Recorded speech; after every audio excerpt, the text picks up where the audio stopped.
Cole, every time we bring up changes to college football, am I in program? Yep.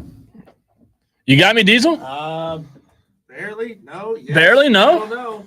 What's wrong over there, buddy? They hear me because I can't hear me. You can't hear you? I don't know what's going on. What is going on this Tuesday? Is everything being wrecked shop this early in the program? Can the Tolos? Come on. I don't need to hear. I can hear me, but I can't hear you, Diesel. Where is Diesel? Does anybody know? Check. Hey, maybe. No. No, Diesel? No. No. Can the Tolos? No, I don't think they can because I'm not picking you up on the on the recording either. What's wrong? Did you lose your voice, buddy? No, I'm here. Diesel has lost his voice. Here. Yell a little. We were just talking about yelling. Diesel is efforting as we speak to figure out why his microphone's not working. No joke. We cannot hear Diesel. There is a major issue. We can't do the show the entire hour. Nothing. We can't do the show the entire 4 hours and not hear Diesel. So we are efforting to get that fixed. Is this a prank? No, this is now? Okay, so we got a microphone issue. So I've got you on that one, big guy. Weird. Okay, we got this now. So we swap this little thing for that little thing. I do have you now. Yeah. Did you break the mic before the show started? I wish, man. We don't have that kind of button to do that. You got to love technology, right? Things. There we go. We move this out of the way. And bam! We're never missed a beat, man. We're operational. We're off to a fiery start, man. Flaming start. It only it only took us 2 minutes to figure out the major technical problems. So we have a bad mic. Well, yeah, we got a bad mic. Bad mic. It's plugged in there. If anybody's listening with any power or say so in this building, we have a bad mic. If this was a Sega Genesis, I'd take the cartridge out, blow in it, which is terrible. You should never do that. Test 1, 2. Is this thing on? We all did it as kids, right? We all. Did you ever own any cartridge-based consoles? Yes, I Sega did. Genesis, the Nintendo, and blow on it. The Super Nintendo. You blow on it. It's terrible.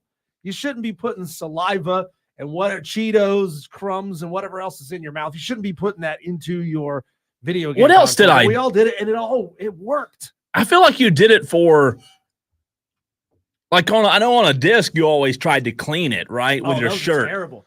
Clean it with your shirt, and then did you have one of those little clamshell things that you cranked and it scrubbed it and it always left those little weird streaks in it? That was a bad idea. Never do that. Just go out and buy another copy of the disc, would you? Speaking of buying, Diesel, just buy another microphone over there, and we'll be good to go. We'll figure it out. All right, we'll figure. Let's try it again. Okay, cool. So, you ever notice whenever you try to talk to somebody about how do we fix college football? How do we take it back to a place where people are happy and they remember with nostalgia good times in college football? They always say, well, let's turn the clock back. You can't do that. The truth is, the fact is, you just can't do that. With everything that's happened over the past couple of years with NIL and with the transfer portal and players, wanting to get paid, Ed O'Bannon lawsuits, et cetera, there is no turning the clock back. It's all, how do we make the best possible situation out of where we are right now? Sure.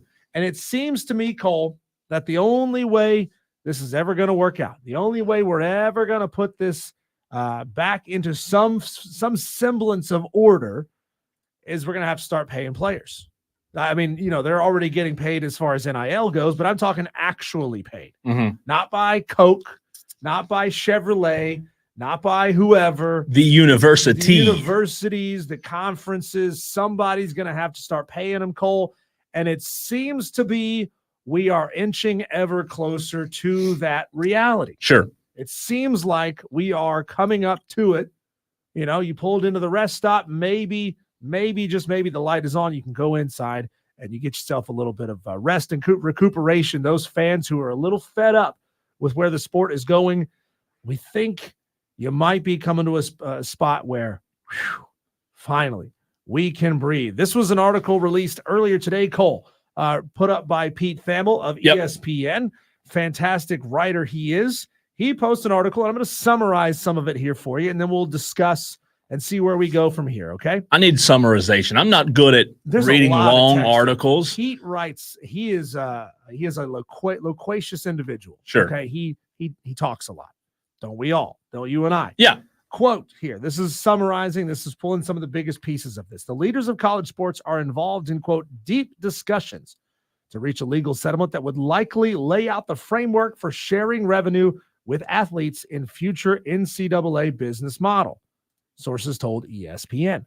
The NCAA and its power conferences are defendants in an antitrust class action lawsuit, House versus NCAA, which argues that the association is breaking federal law by placing any restrictions on how athletes make money from selling the rights to their name, image, or likeness. The case is scheduled to go to court in January 2025. If the plaintiffs win at trial, the NCAA and its schools could be liable to pay more than $4 billion in damages, which has motivated many leaders across the industry to seek a settlement. I would think. Can I ask a question? A $4 billion loss. The first two paragraphs you read, these. Yeah.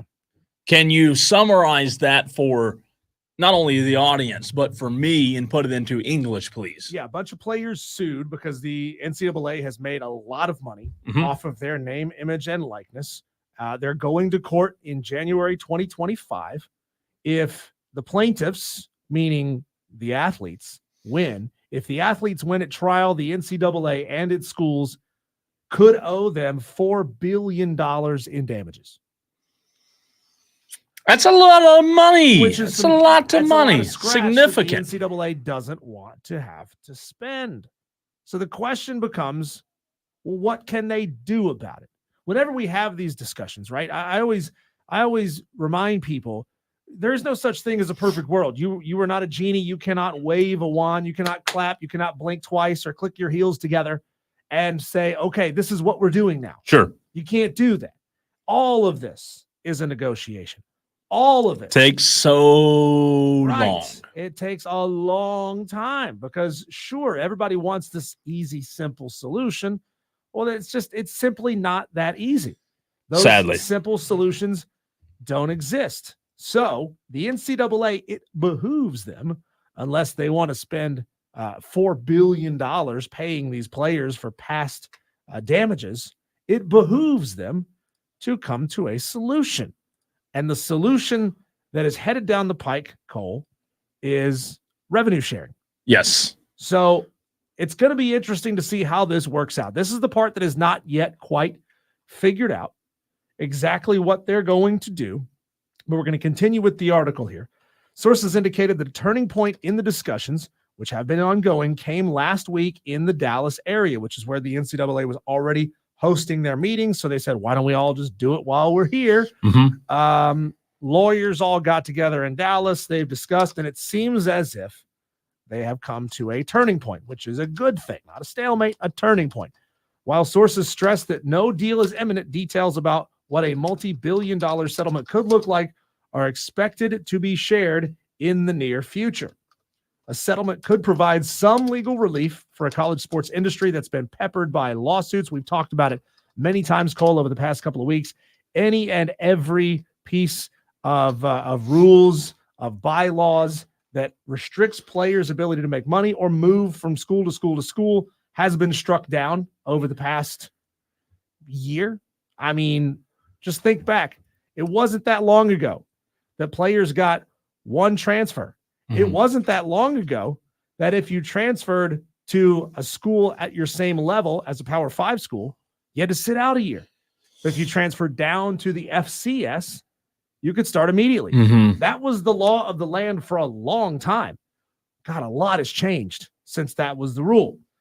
It says Texas A&M athletic director Trev Alberts told the Bryan College Station Eagle, which is their newspaper, that schools could be adding $15 to $20 million to their budgets annually for what he termed, quote, a new expense category in college athletics.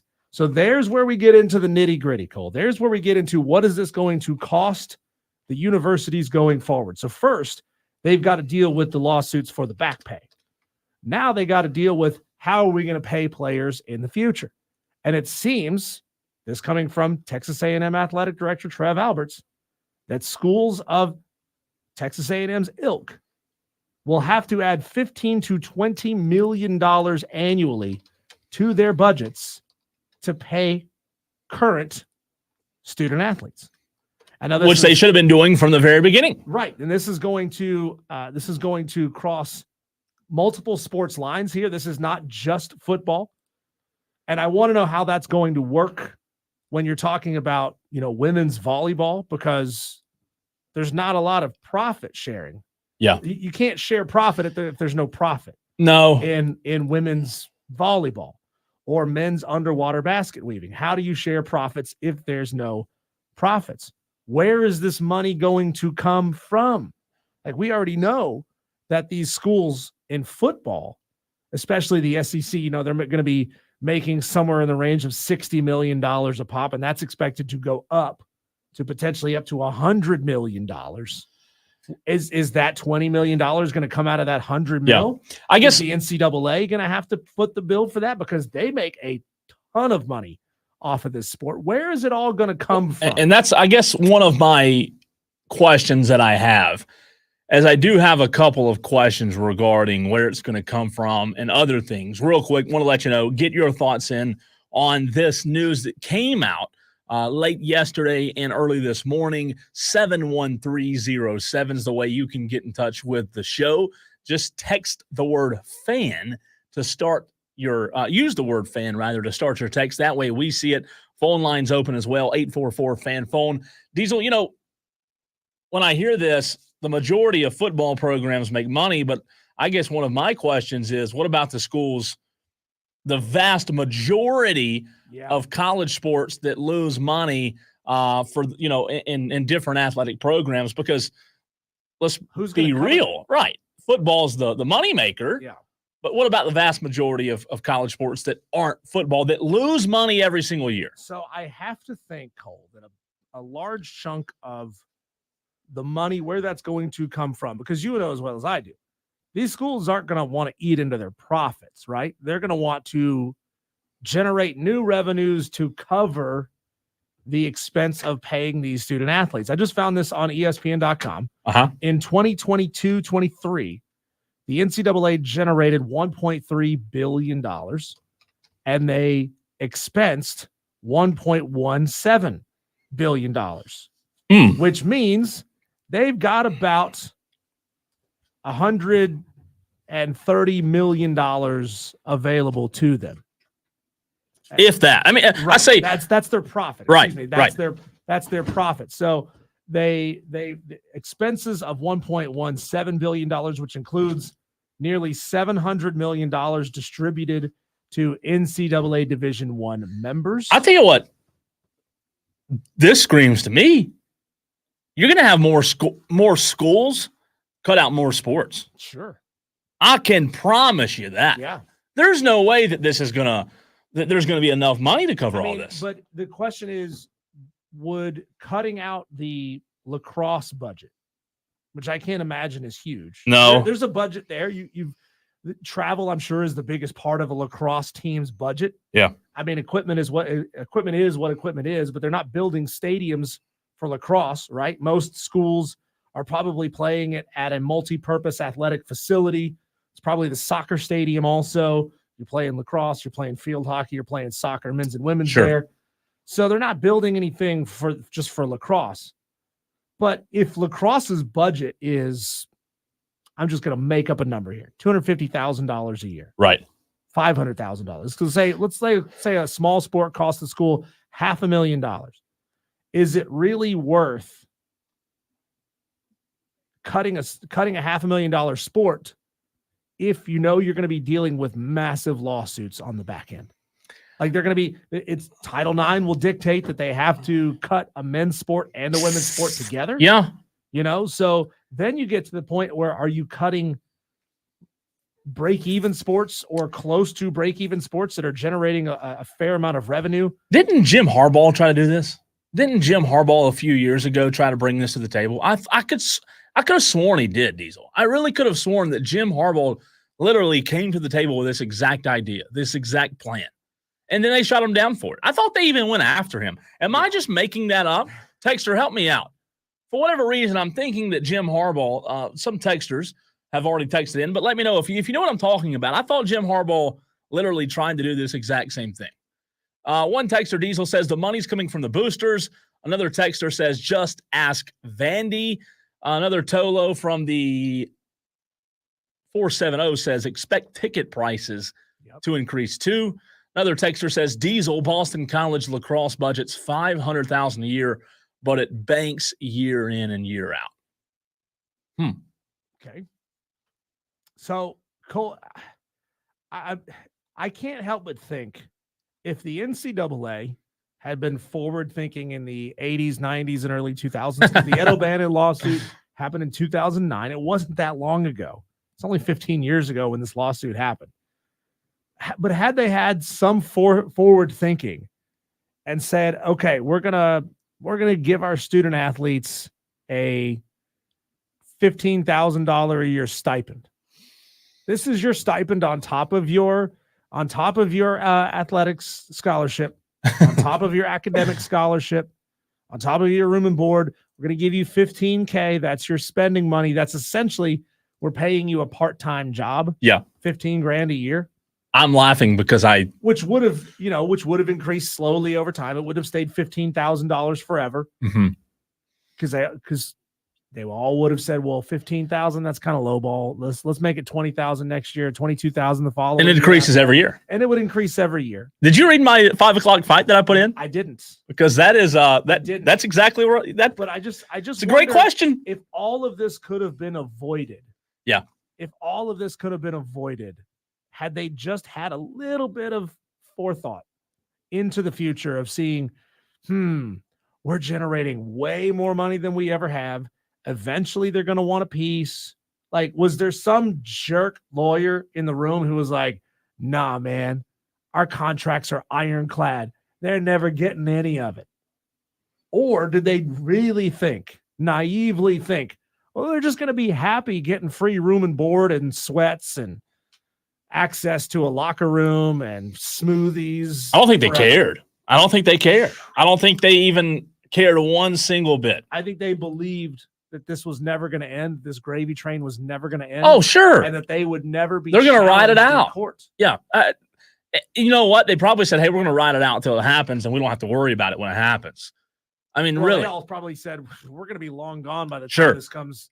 That's exactly right. Chickens come home to roost, 71307. Again, it's the way you can text the show, 844-FAN-PHONE. Delvin wants to chime in on the conversation. What's up, Delvin?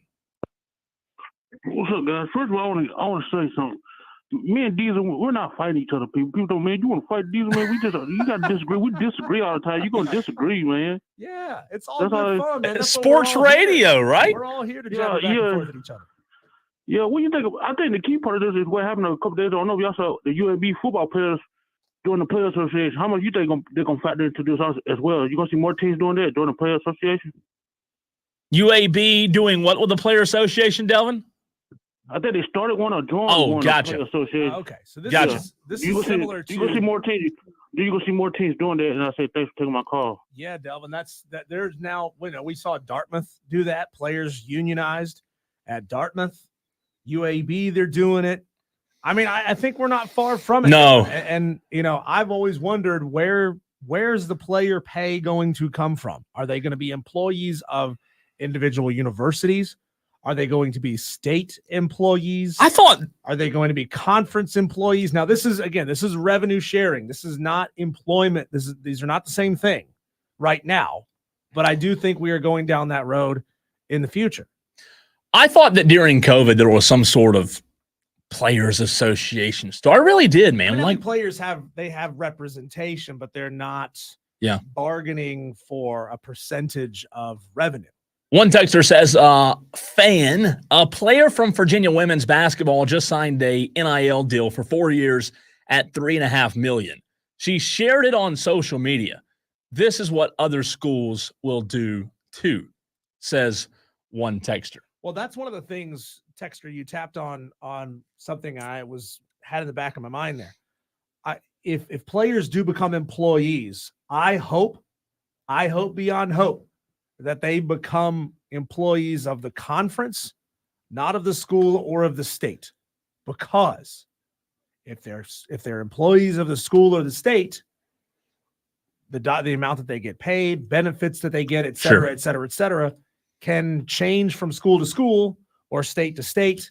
That would allow schools to use that as a recruiting tactic. That's correct. If the state of Alabama says, hey, we're going to max out our football players' earning potential. Yeah. We're going to pay our quarterbacks in this state $1 million. Well, the state of Mississippi is going to have to say, oh, man. And tax-free states, too. Or, yeah, what do you do with tax status?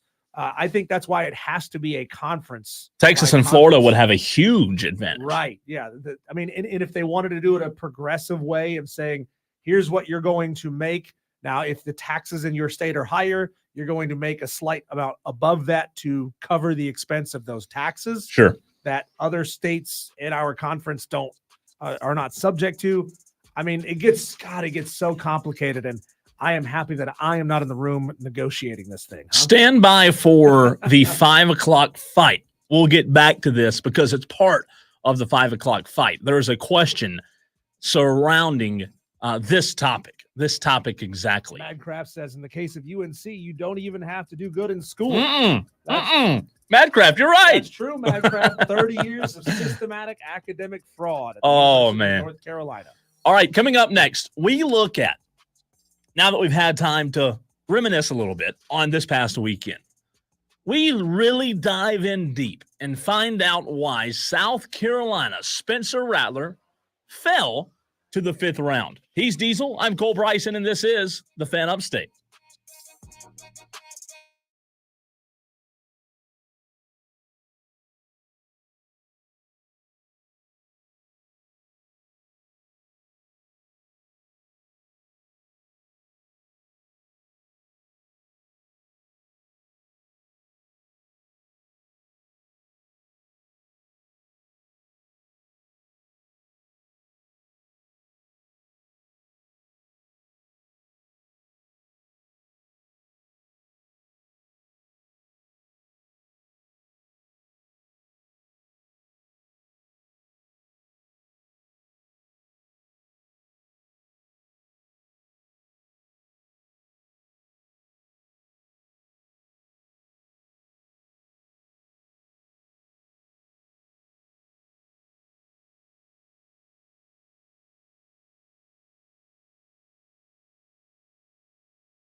The balls in.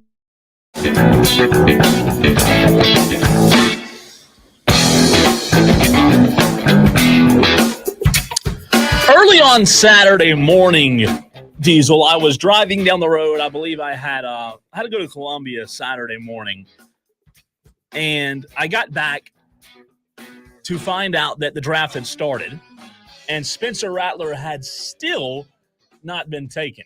I saw the tweet from head football coach Shane Beamer, and this was a thread from Connor O'Gara. And Pete Thamel, who you referenced in the first segment, seems like we reference every segment, he said that Spencer Rattler's skepticism is rooted in questions about being 6 foot tall with a 5 flat 40. It's rooted in his work ethic, his attitude, questions about if he'd be a backup. Well, Shane Beamer, I don't know if you saw the tweet or not. He said, such a tired, lazy narrative and bullcrap. None of the NFL teams that called me said that. And any team that thinks that clearly hasn't done their research. He, Spencer, dealt with adversity at Oklahoma in a Class A, came to South Carolina, was a great player, and was voted by his teammates as captain 2 years in a row. He's a great person, great player, and some team is getting a future starter today. Well, later on that day, he did go on to get drafted by the Saints. But I asked the question, Diesel, and I asked the question to the audience as well, 71307. Start your text with the word fan. Why did he truly fall to the 5th round, in your opinion? Was it the Netflix documentary from back in high school? Was it just based on pure talent?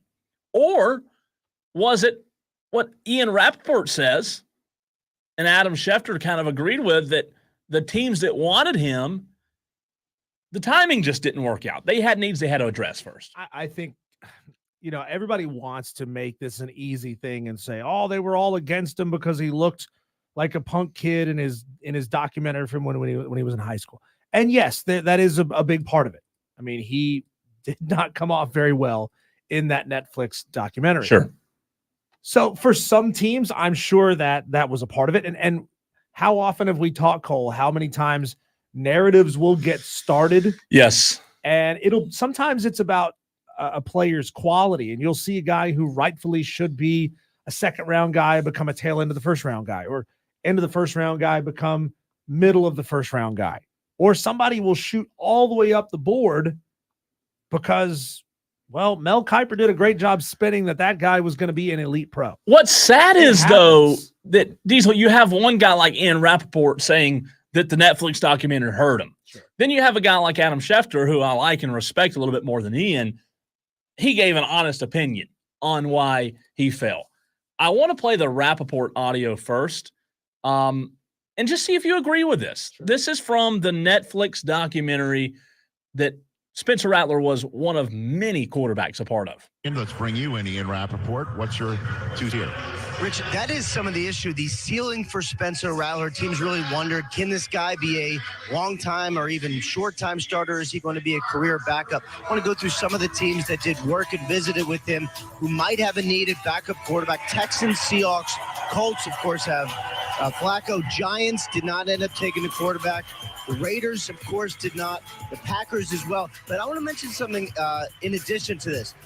And this is kind of weird to say, honestly. Spencer Rattler did a reality show in high school. It's called QB1 Beyond the Lights.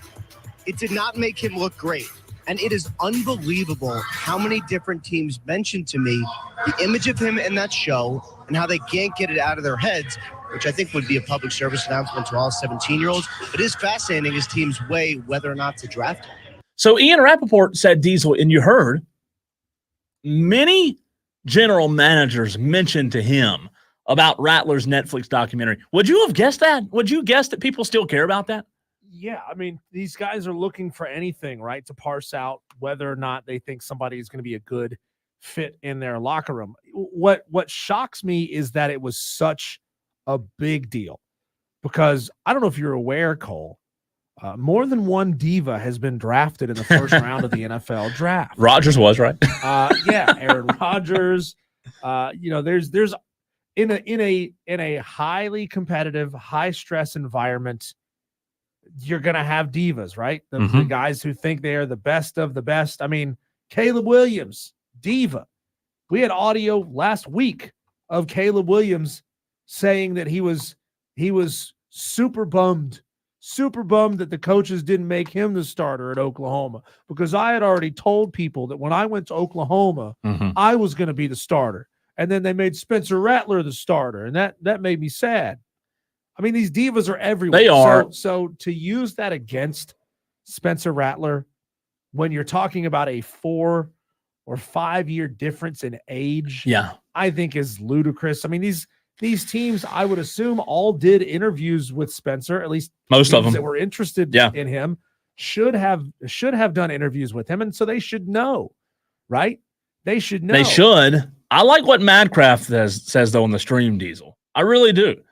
And I want to ask this question as well. Madcraft says, how come no one mentioned this before the draft? Seems like spontaneous journalism for clout. Day 2 on Friday of the draft, they were looking at Spencer Rattler as the best quarterback left on the board. But I'll be honest with you, I never heard this before. I never heard about anything about this before the draft. Neither did I.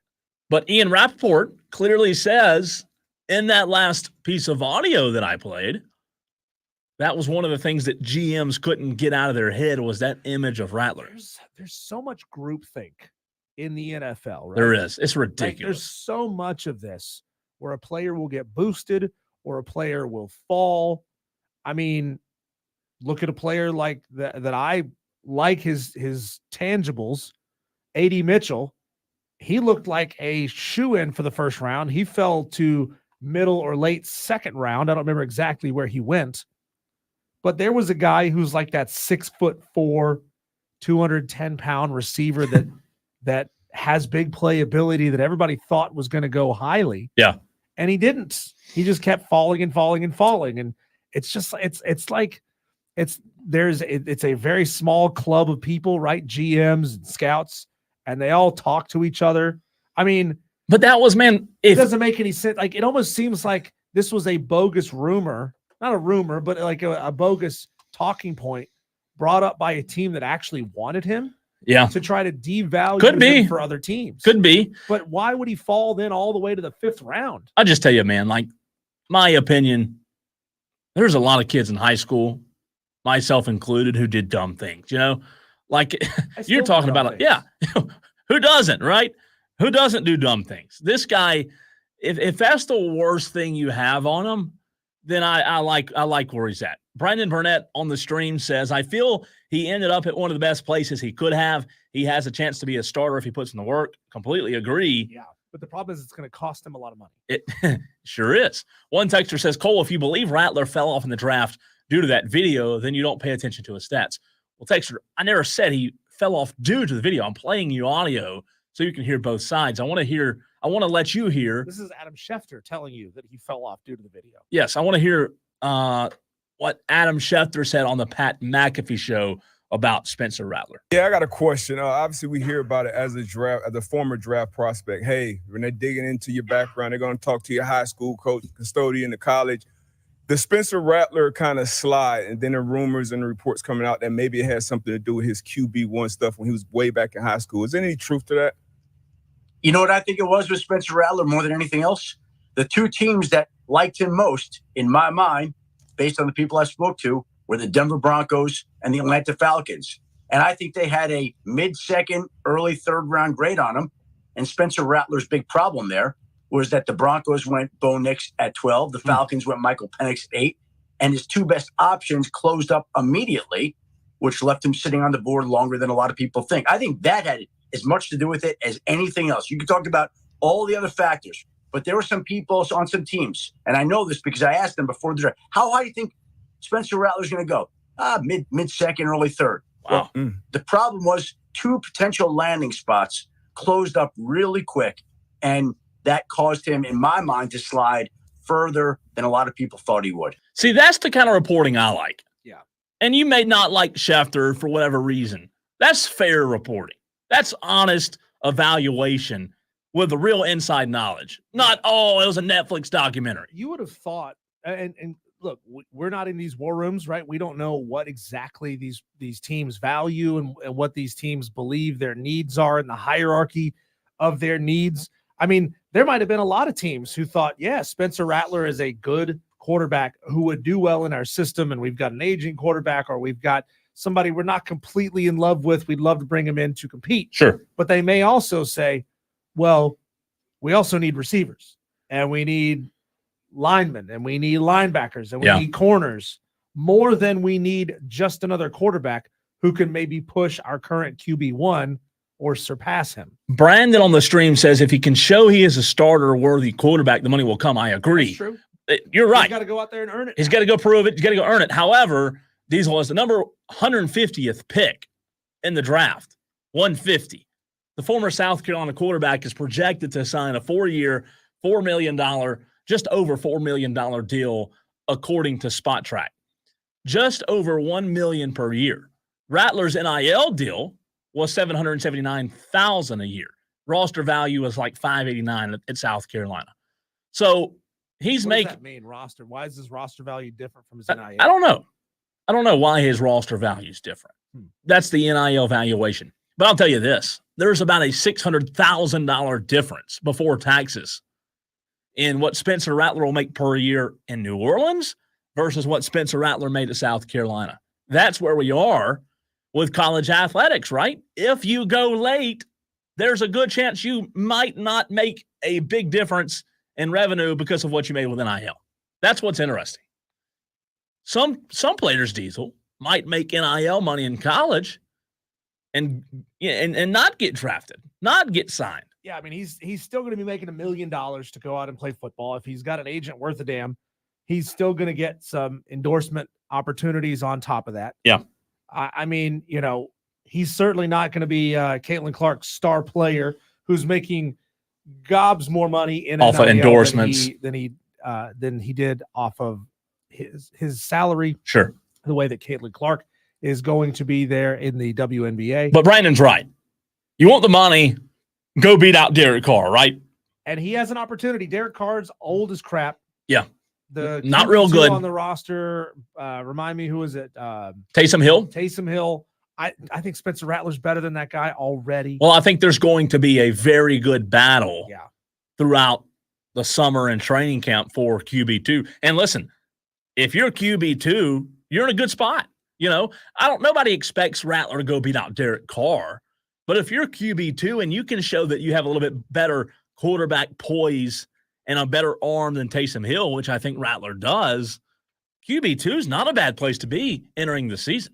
Derek Carr last year completed 68% of his passes for 3,800 yards, 25 touchdowns, and 8 interceptions. QBR of 90, just a shade under 98. He's average. He's average, but is he average enough to get beat out by a rookie? That's a good question. I'm not so sure, but hey, it's okay. Yeah. It's okay if you're Spencer Rattler to sit for a year behind Derek Carr. Sure. Because that guy has been very good in his career. Could get injured. And he could get injured, and you could jump up. You could very easily jump up, if not by the end of this season. You could do it into the 2025 season. I mean, anything is possible. I look back at Derek's last couple of seasons, touchdowns-wise, 25, 24, 23, 27, 21. Derek Carr has been playing pretty good football, not elite, but pretty good football since 2019, and he's actually increasing the number of touchdowns while decreasing his number of interceptions year over year over the past couple of seasons. I'll say this. But he's getting old, and he's going to fall off that cliff soon. Rattler could have ended up in a lot worse places. Yeah. A lot worse places. I think Spencer Rattler will be the starter in New Orleans. That'd be great, man. By maybe even to start the 2025 season. Middle of the 2025 season, I'm going to make that prediction.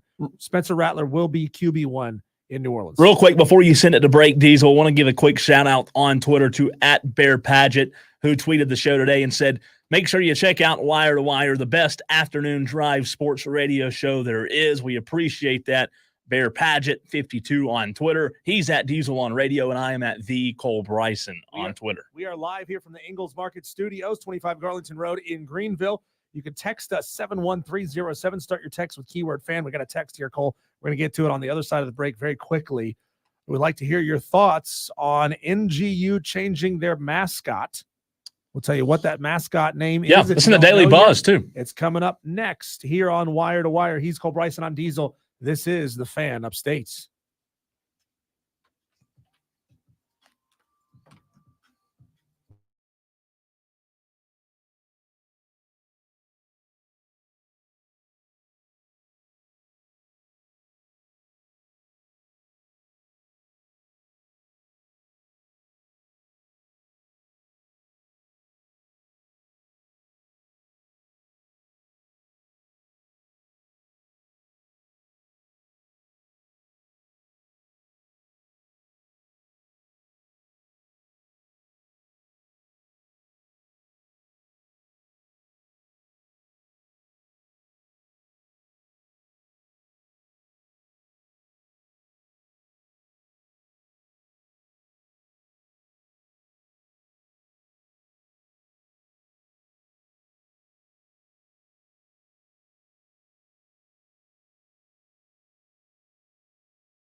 In this segment, I want to ask you, I want your answers. Tolos, go ahead and start sending them to us on the text line 71307. Start your text with keyword fan. What player on your favorite team, not currently, but all time, do you dislike the most? It could be a player that embarrassed your franchise or your program somehow. It can be a player whose attitude got on your nerves, a guy who bungled a really important play and cost you a game in an important situation. Whatever it is, for whatever reason, you just dislike, can't stand a guy who was on your favorite team. Who is that guy? You're trying to get me wound up today. Yeah, I am. I'm sure with you Cowboy fans, there's about 100 of them. The list is long, Diesel. The list is long. all levels. Can I use the entire roster, please? If you want to say, hey, little Timmy Johnson from your Little League team, and you can back it up, you can support it, go for it. I'm going to give you a second to get those in. Tiger Pal Rachel already did on Twitter. That's awesome. Heck yeah. Some of the Tolos on the stream are doing so as well as we speak. But a texter brought it up, Cole, that the news broke today that North Greenville University, your alma mater, is changing their mascot from the Crusaders to the Trailblazers. I was just out to lunch with a client, and I didn't even know this, Cole. I didn't even know that Crusaders was not the longtime mascot of NGU. Yeah. Before that, they were the Moonshiners. Before that, they were the Hilltoppers. So NGU has changed their name a lot. But NGU just announced that they are changing from the Crusaders to the Trailblazers. Yeah. As an alum, I'm going to give you first crack at how you feel about it. Am I surprised? No. Why am I not surprised? Whether you think that Crusaders is offensive to some or not, I'm not surprised because, well, Diesel is 2024. We live in the prime of the primest cancel culture era that we've ever lived in. Well, if you know anything about history, you know that the Crusades were not good. Exactly, but here's the question: exactly here's the squeaky clean situation. Well, here's the problem with that. There's two definitions of Crusader. Okay. That is one of them. Right. The other definition is someone who carries a message for a religion or political party. Billy Graham, the late Billy Graham. I don't know if you know much about Billy Graham. He went on crusades and he did revivals. And that was, he obviously preached the gospel, and that was what he did, was crusades. He was a crusader in his ministry. So when people say that Billy Graham was a crusader, I don't think they thought, oh, he was one of those medieval guys, or not medieval, but he was a crusader fighting back in the Crusades. There's two definitions. See, a texter here is doing the change the meanings of words. Says NGU changed from Crusaders, a group of folks who invaded lands to enforce their way of life, into Trailblazers, a group of folks who invaded native lands out west to enforce their way of life. What's so iffy, Diesel, about the topic is there is. And that's the thing. When you Google the definition of Crusader, there's two definitions. One's bad and one's really good. It's like Bill Clinton said. It depends on what your definition of is. That's right. And you know what? In the world we live in, again, it's cancel culture 2024, and it'll be even more in 2025. That's the world we live in. I'm not surprised. Yeah. I think it's a dumb. I don't like the move. Crusaders was a cool name. Trailblazers. Sorry. I mean, look, we've got friends up there at NGU. This is not about them at all. This is about the administration. I think the Fox mascot they're going with is kind of dumb. Looks like a middle school logo. I don't like it. I'm not a big fan of the mascot. Like, I don't know what a Portland Trailblazer logo is. Yeah. It looks like a yin yang. It does. Get it? It does look weird. But again, it all depends on what's so hairy about this conversation is, and my Twitter has blown up because I put out last night my thoughts and opinions on it, and my Twitter literally won't work right now. Like I can't even. So busy. I can't, like, it's frozen. Because you've been doing on your phone. Because of the that, right? the one tweet that I sent out about it has gone pretty viral thanks to the station next door who retweeted it, and now it's going even more viral, and I can't open Twitter. So again, my opinion, not surprised. It depends what your definition of Crusader is. One's a really good definition, one's really bad, but we live in cancel culture world. I don't like the change. Crusaders was cool. Should have stayed with Crusaders, but hey, we don't get paid to make these decisions. So I asked you, Cole, and I asked you, Tolos, and I want all of you watching on the stream, Madcraft, Brandon, Burnett, and Keeler, all of you who are in there watching, who is the player on your team? Your team could be any level. Sure. Who you just despise, who you don't like, who embarrassed your team, who bungled the big play.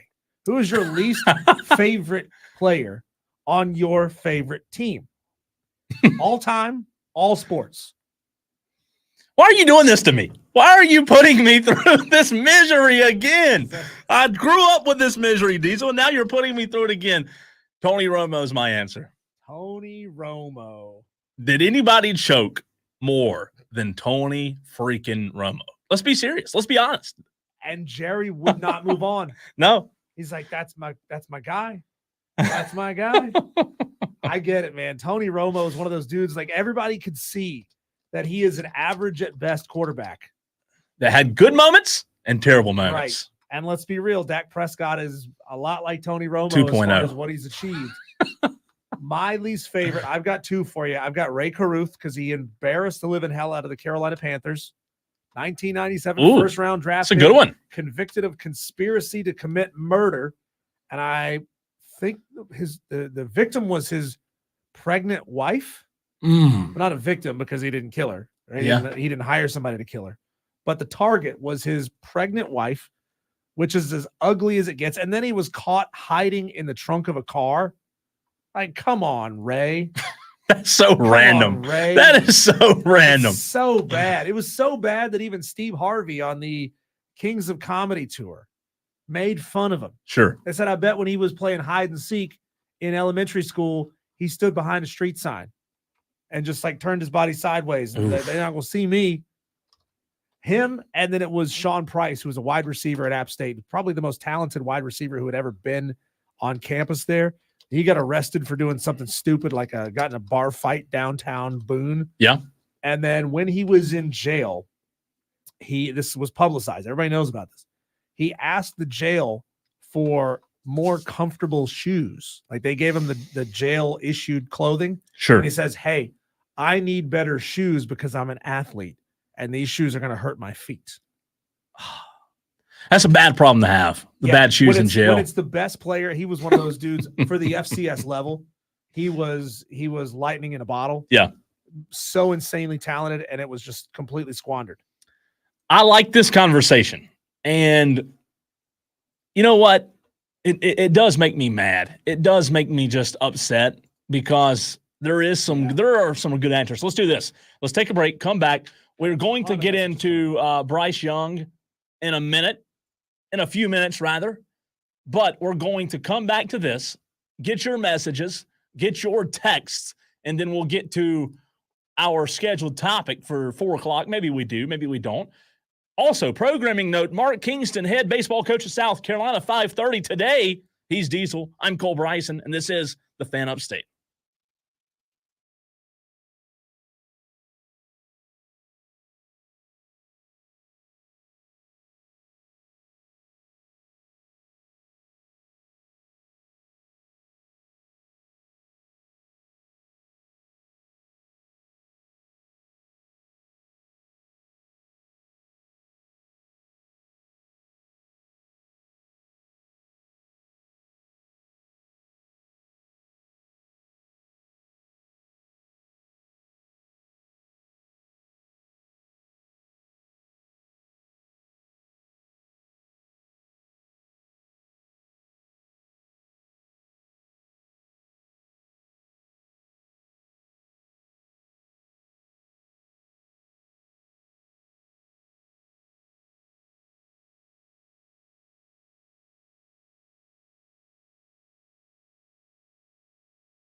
Diesel, you asked the question, and the Tolos, the listeners, they are responding. Oh, my. I love it.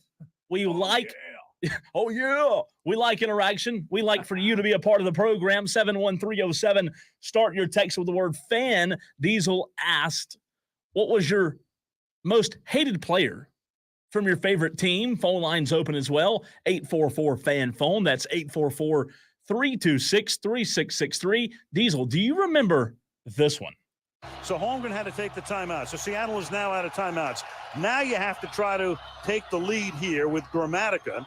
In effect, a field goal the distance of an extra point. Then, with 1 minute and 19 seconds minus what this play takes, Seattle will get the ball, and all they will need is a field goal to win the game. And they've got the best clutch field goal kicker in America this year in Josh Brown. Meanwhile, here's Gramatica. Romo holds. 19-yard field goal attempt. Oh, it is fumbled by Romo, and then Romo's going to run to the end zone, and he's going to get tackled by Jordan Babineau. 2006. Oh, my God. You're just a glutton for punishment. You specifically went and found that clip. You know why? Al Michaels talking about the bull. The bull. The bull. Diesel, that was the best team Dallas had in a long, long time. They were expected to really make a run. Tony Romo fumbles on the go-ahead play with 1 minute to go, 2006 wild card against Seattle, and it never changed. Tony Romo, you just knew he was that type of player that if he fumbles the ball, bull, he's not going to have it in him to pick it up No. and run it in. You know, because if it was Patrick Mahomes, he would do it. You know why? Because he's just charmed and athletic. Yeah, well, that too. That maybe that's the clinical definition of why Patrick Mahomes is so much better at that. Yeah. But like there's just those players who, when something weird happens, they always come out on the better end of it than the worst end. Romo was on the worst end. Mahomes is on the best end. Every time he was on the worst end. We got so many of you Tolos checking in on this topic. You on the stream or text? Rachel, I'm starting on Twitter. Okay. Tiger Pal Rachel on Twitter says A-Rod, for most of his Yankees career, he was arrogant and disruptive to the clubhouse. She talks about a movie called The Other Ones. I don't think I've seen this movie, where they were talking in the anger management meeting. One guy says to Matt Damon, "You should have shot A-Rod."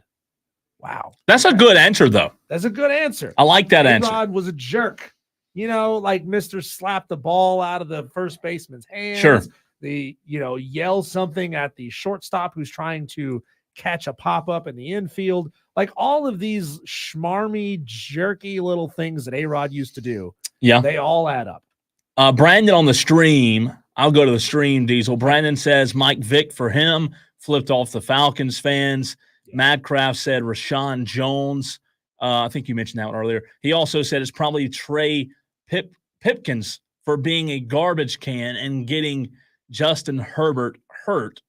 I'd choose the entire O-line if I could, says Madcraft. He also asked, do you remember R.A. Dickey from the Braves? Yes. If you played MLB The Show, I don't know if it was the show then or not, but if you played MLB growing up, yes, you definitely remember who R.A. Dickey was, because if you played with R.A. Dickey, there was no way anybody could hit his knuckle. It was unbelievable.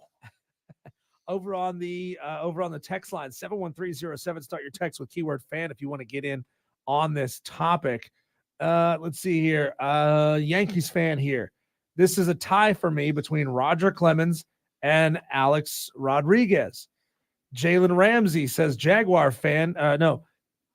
Texter says Jaguar fan here. My pick is Jalen Ramsey. Why? Guys, give us the why, okay? Give us the why on some of these text messages. Maybe because he's overrated? I don't know. Maybe Texter says Steven Garcia for the Gamecocks, he couldn't play unless you desired his Gatorade for Jack Daniels. Unless you desired his Gatorade for Jack Daniels, and Keyshawn Johnson for the Panthers, too much personality for not enough production. That comes from Jacob. Diesel, who's hating on Steven Garcia? Steven Garcia. Come he was on. a fun time party dude. Nobody hated Steven Garcia. Nobody except maybe the dudes whose girlfriends he stole. Name another quarterback that beat number 1 Alabama. Alabama. Nobody. Texter says Cam Newton for quitting during the Super Bowl. That did it for Wow. me. Another texter says Cam Newton. What a disappointment. Tyler says I'm a huge Braves fan, and John Rocker is the player that I'm most embarrassed by. Yeah, first of all, it was the uber douchey, I'm going to sprint at full speed from the bullpen. And then, he said some racist things. So it's like, you already did some things that upset some people they were annoyed by you. And then you said racist things, which turns everyone against you. Not good. Texter says Clemens was the enemy, still stunk of Red Sox to me. A-Rod just always felt fake and jealous of Jeter. Wow. Let's see here. It was him hiding on the other side of the tree. Ray, you gotta hide? I'm already hiding. You know who's looking for you? The FBI. That's the Steve Harvey bit about Ray Carruth from the original Kings of Comedy. Texter says most hated player was Mike Vick. This comes from Brandon here. He got that one already on the stream. Texter says DJU. Ooh. Wow, DJ. Ooh. Nobody hates DJ Uiagalelei, do they? He says he will always be my most hated Tiger. Say what you want to say. He played in concrete slow motion cleats. Painful to watch. Wow. Most hated ever is DJU. That's a stretch, man. I have a little rebuttal for that. A stretch. And more texts are coming in. Diesel, do you think that I'm going to get pushback for this, but do you think Clemson fans hated DJU more or hated Taj Boyd more? Not because Taj wasn't a good quarterback, but my beef that I always had with Taj was he never beat who? South Carolina.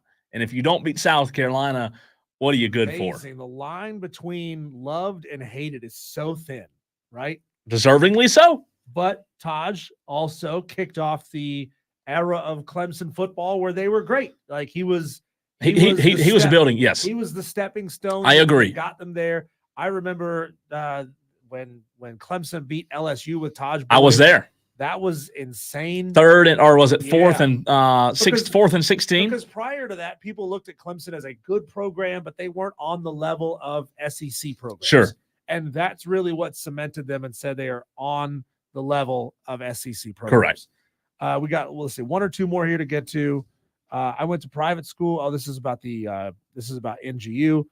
Texter says, how has no Bills fan said Scott Norwood yet? Huh. Tell me why. Yeah, tell us why. Scott Norwood. What is well, number one, I don't think there's a ton of Bills fans here. Maybe there are. Maybe there are more than I give credit for. I don't know how many Bills. Scott Norwood, place kicker for the Bills. Oh, did he miss a field goal? Did he miss big kicks in that era when they couldn't win? They could get to the Super Bowl, but they couldn't win it. Oh, it was the wide right kick in. Oh, yeah. They lost by 1 to the Giants. Ooh, that is a good one. That's a really good one, Texter. Scotty from BMW misunderstood the assignment here. Scotty from BMW said his most hated player is Reggie Miller because he sticks daggers in his nicks. Scotty, I understand why you hate Reggie Miller, and you are very justified in hating Reggie Miller. But the question, Scotty, is who is your most hated player from your team? So if you're a Knicks fan, maybe he's a Knicks most hated Nick. Yeah. Right? You've got to have a Nick that you dislike. A Nick. For a reason. A Knickerbocker. Texter says Barry Bonds. Why? Specifically, why? I mean, I understand why people have an issue with Barry Bonds, but why specifically Barry Bonds? Another texter, this comes from Dave Tyner. Again, we're talking about players from your team that you hated. That is a good text. Texter about Scott Norwood. Listen to this, Diesel. Not Joe Buck. Jack Buck calls the Scott Norwood missed field goal. This is interesting. 47-yard try by Scott Norwood to try to win the game for Buffalo. Is that his pacemaker? Lingner will snap That's it. old Right TV. will hold it. Norwood will kick it from the right hash mark with 8 seconds left, and the Giants leading Buffalo 20-19. It's a 47-yard kick for the Bills. Norwood assumes the position. Lingner waits to snap it. We wait. There's a snap. There's a kick. It is up. It is no good. Norwood missed. 4 seconds left. The Giants have won Super Bowl 25. 1991. That sounds like it was from 1960. It does. Wow. So it was Wow, Super how Bowl. far technology has come. These are you good with Roman numerals? Somewhat. XXV. That's 25. Okay, that was 1991 Super Bowl. 91 was only Super Bowl 25? Yeah, Jeez. yeah. Dave Tyner says, I'm a Tampa Bay Bucks fan. Antonio Brown, quitter and crazier than anybody ever. Good in one. the NFL. Very good one. Very good one. I like that. I do like that as well. Let's see here. Oh, this one is Scotty from BMW's follow-up. Anthony Mason, he could never hit a free throw. God, he was awful. It was awful. I would love to see Anthony Mason and Shaq in a free throw contest. Was Anthony Mason the one who shot one-handed? I don't know. There was one guy, I think it was Anthony Mason. His whole deal was that he would palm the ball one-handed. He wouldn't put his free hand on the ball, and then he would just shoot it one-handed. Was that Anthony Mason? Let's see here. Texter says Marcel Ozuna because he's a woman-beating bleeper. Can't stand him. Texter says Jadeveon Clowney because he had way too many sacks on Clemson quarterbacks. See, again, Texter misunderstanding the assignment. I'm not asking you who you hated from the other team. I'm asking you who you hated from your teams. Let's Wait, see what here. did they say? What Clowney? Because he had way too many sacks on Clemson. Oh yeah, your team. Yes, these are players that you disliked from your team and why. Is it bad? I first heard about Scott Norwood's missed field goal in Super Bowl 25 on an episode of Everybody Loves Raymond. Wow, talking about old. Whoa, time travel there. 1991. It did sound like that Joker was on like super old 1978 audio track, whatever they had in 1978. My favorite part was the Scott Norwood. I like that answer. That's probably my favorite answer so far of all of the texts that have come in. I like the Scott Norwood answer a lot. Madcraft says Dan Marino laces out. That's from Ace Ventura. Madcraft. Good one. I love that line. I love Ray. I love Ray Finkel's mom. Yeah, she's completely insane. Says it's all that damn Dan Marino's fault. Bill laces out. Ray would have never missed that kick. Another texter, Diesel, says Bill Romanowski, he was dirty and ended up being a traitor and going to the Raiders. Another good one. I like these old ones, man. I like the older ones. You know what, though? I knew when you did this, when you brought this up, I knew that we would get a Marcel Ozuna answer because of what he did. And what he did was 100% wrong. Nobody condones laying a hand on any female. But I knew we would get an Ozuna texter. I really did. Yeah, I knew it. There's that old saying, can you separate the art from the artist? Can you separate the athlete from what they do on or off the field? I mean, It's a great question. Hey, I'm sure this texter is tacitly okay with it when Marcel Ozuna hits a game-winning home run. As he has a couple of times. Yeah, you're like, you know what? They should no, but he's never calling up the booth and saying, yo, take that off the board. He's a bad guy. You're like, yeah, hit a home run, but I still hate you. It's a good question. I mean, again, what he did was terribly wrong. He doesn't seem like the best of guys. He has a he's had a repetitive issue with some drinking and driving. We know that, right? Did he play football at Georgia? No, you didn't. No, you did not. Keep One them of my coming. favorite things about playing Georgia early in the season is 3 or 4 of their best players will be suspended. Who said that? Steve Spurrier. Steve Spurrier. Steve Spurrier said that. 71307, start your text with the word fan. I was trying to think of a second one. I gave you Tony Romo, but I was trying to think of a second one that I could say was my second most hated. I guess I'm going to throw this name out there. Terrell Owens. That's my quarterback, man.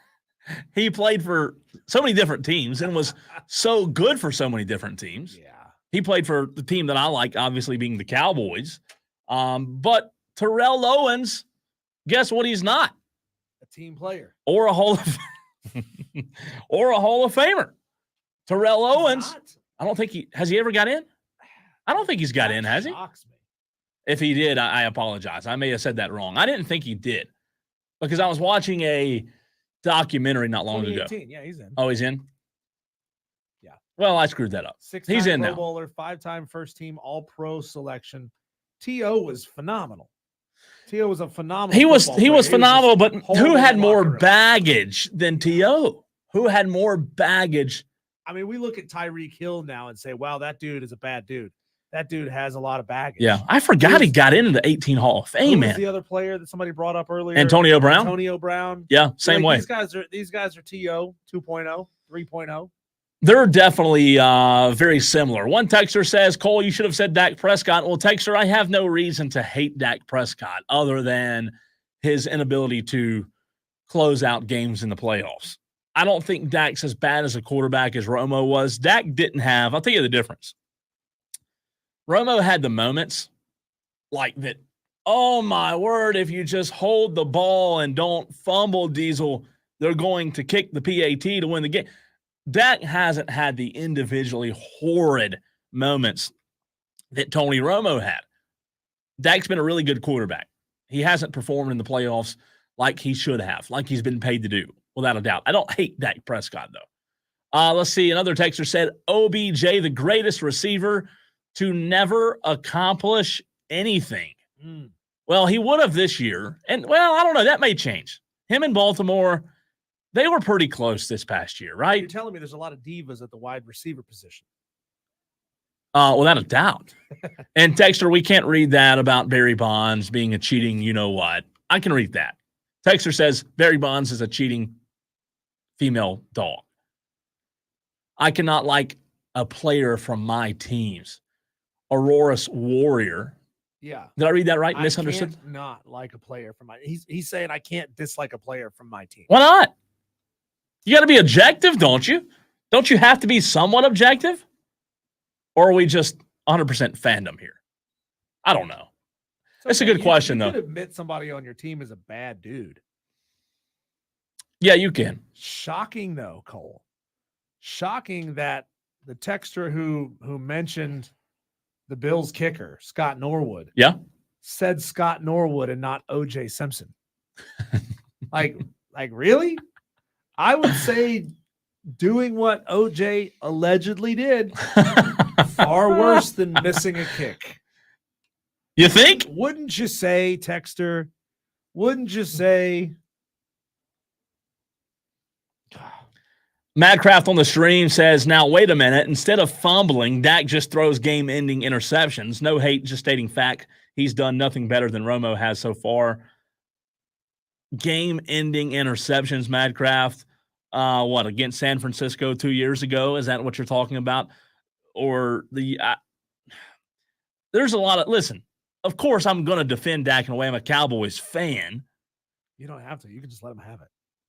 It feels good to just let the hate flow through you. There's plenty of it. There's plenty of it.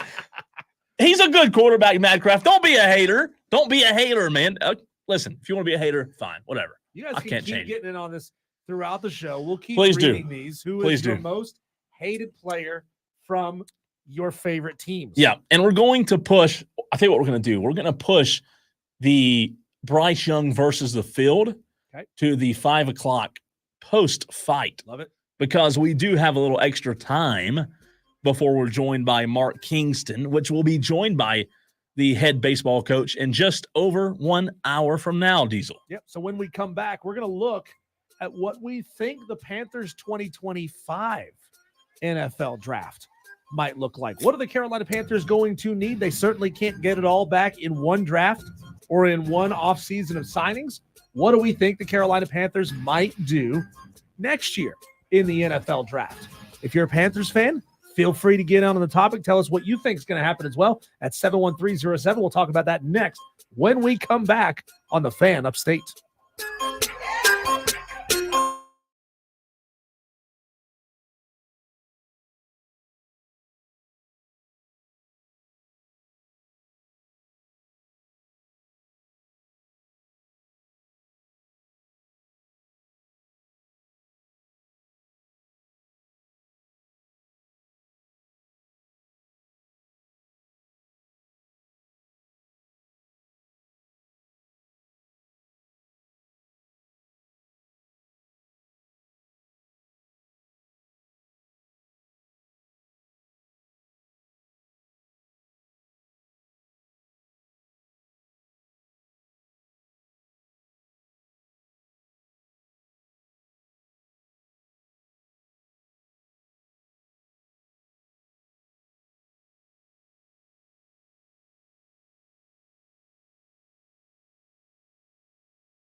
Cole, we talked about it a lot leading up to the draft that the Carolina Panthers were in such desperate need at so many positions that this is going to be a 4 to 5 year rebuild. Why? To get the Carolina I want to Panthers win now. to where they want to be. I do think they got better this offseason. Now, is that better going to translate into wins? I don't know. They got Bryce Young some decent weapons. Yeah. They got Xavier Legette there, wide receiver, in the first round. They took a running back, Jonathan Brooks, out of Texas in the second round. They got him a fourth round tight end, Jatavian Sanders.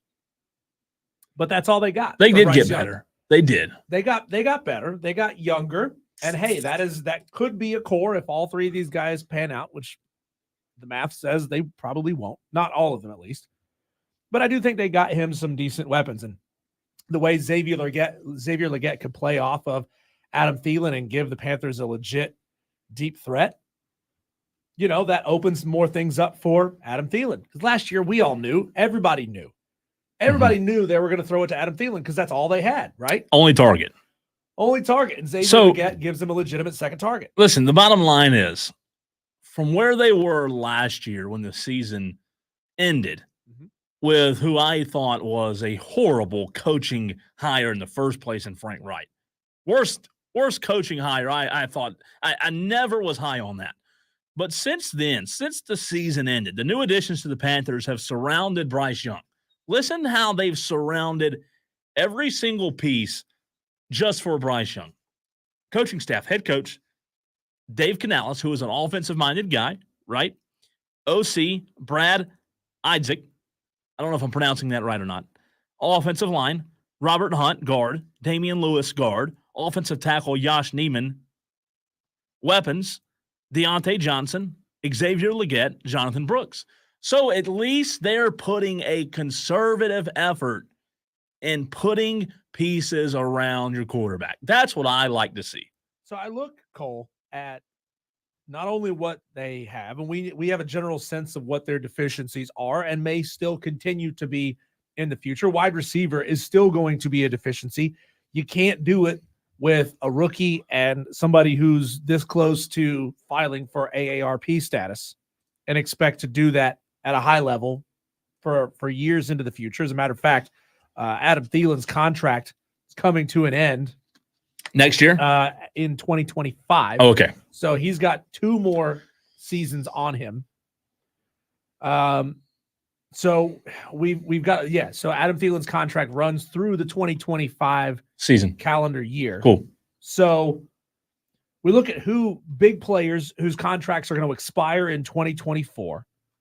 Andy Dalton, backup quarterback, important guy. Bryce Young goes down. It's all on Andy Dalton, right? Yeah. Shaq Thompson at outside linebacker, DiCaprio Boodle at cornerback, Nick Thurman at defensive end, Ian Thomas at tight end, Chandler Wooten, inside linebacker. That's not every player on the Carolina Panthers whose contract expires. Yeah, just big names. The season. Those are just some of the big names. But good shape, though. They're in good shape. They are. After this season. They are. It just depends on, does Andy Dalton want to make one more run at being a starter somewhere? Maybe. Negative. No, I doubt any team's going to give him that shot.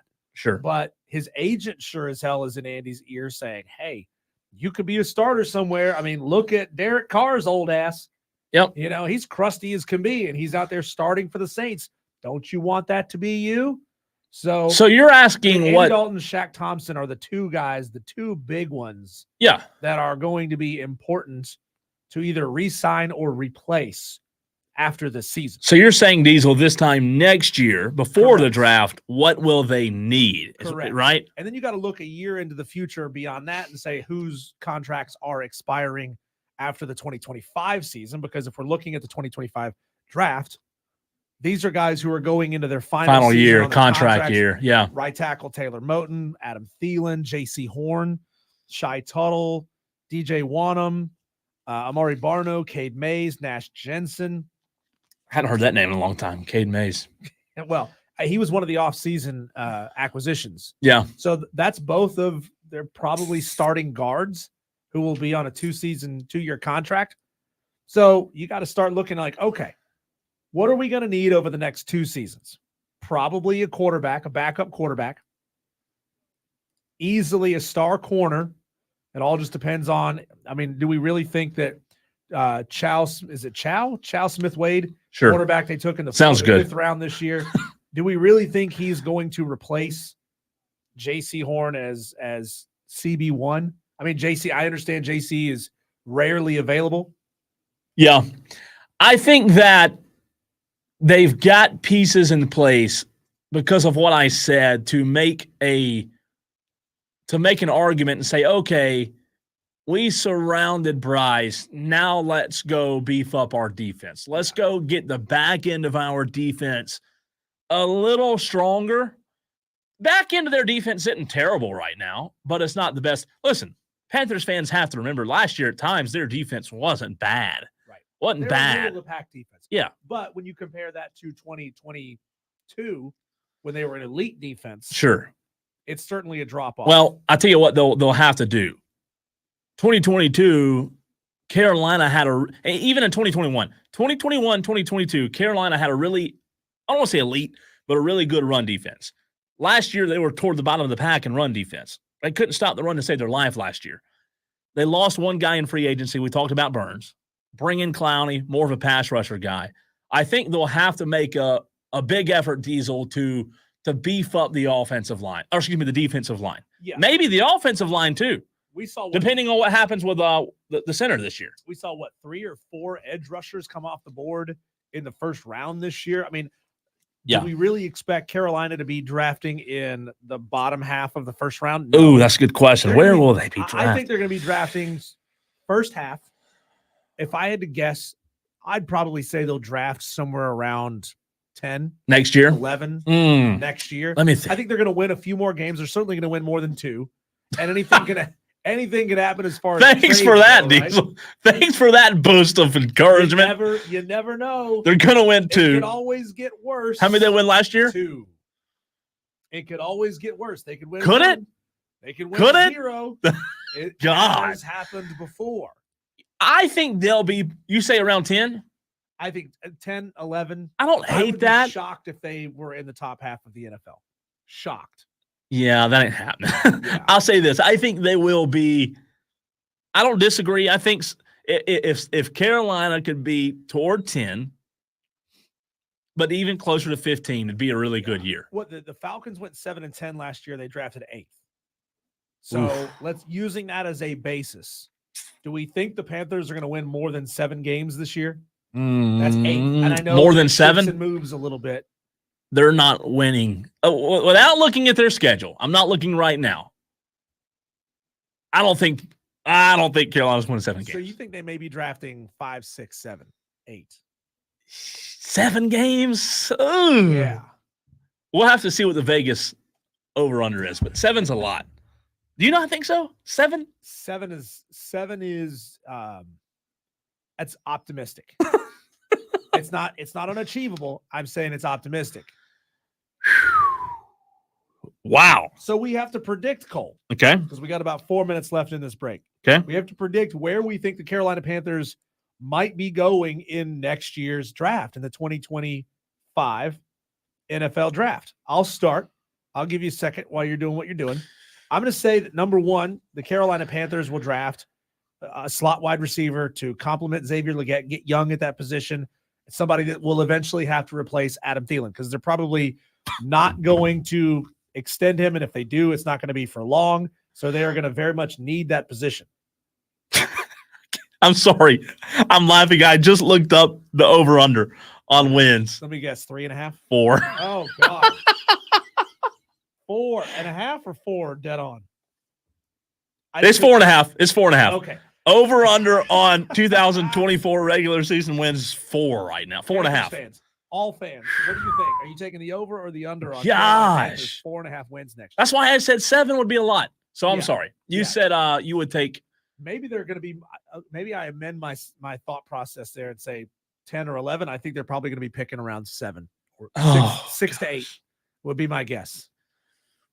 So you say slot receiver for next year? Is what you're saying? I'm going to say slot is one of them. Yeah. I'm going to say defensive line, if somebody, elite is there, and probably should be.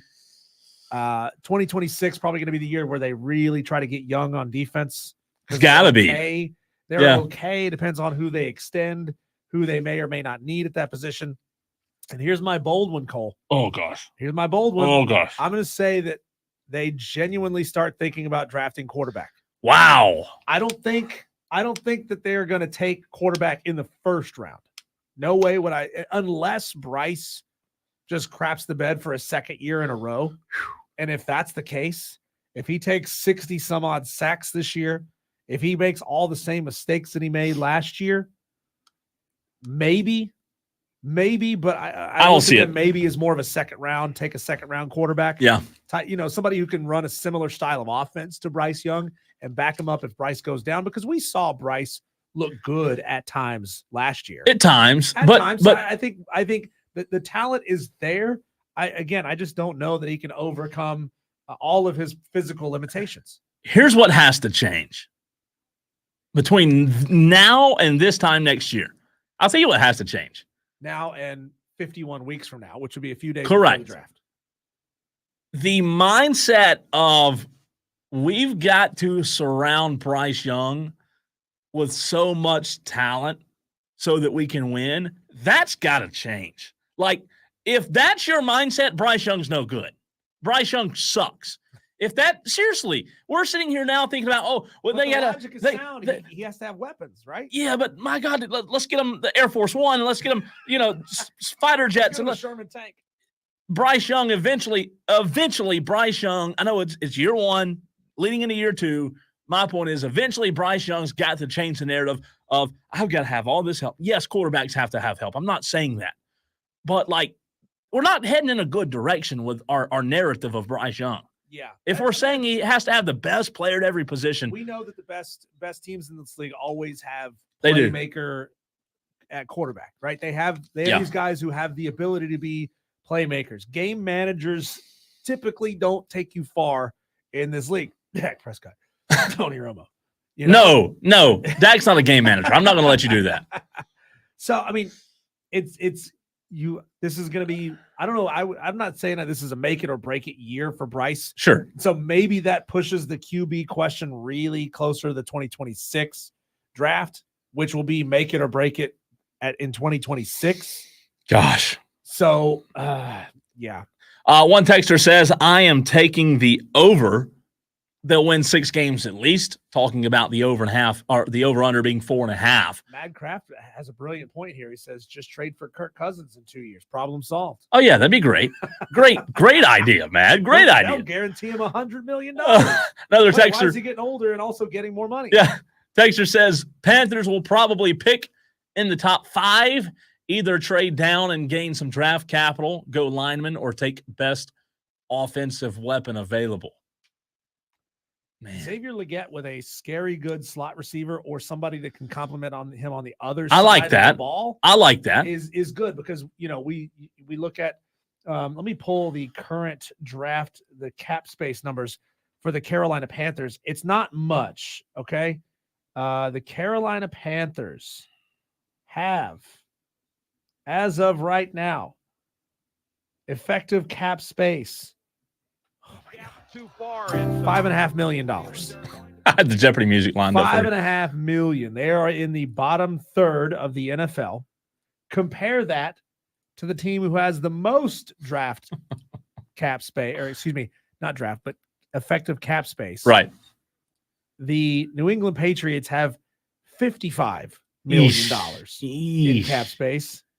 The Carolina Panthers have just over $5 million in cap space. Wow. So they're not going to be able to go out and buy players with $5 million. You're just not going to be able to. You know what that means? You got to draft well year over year. You have to put together good to above average draft classes. And I think they did that this year. I do. Now, things open up for the Panthers in 2025.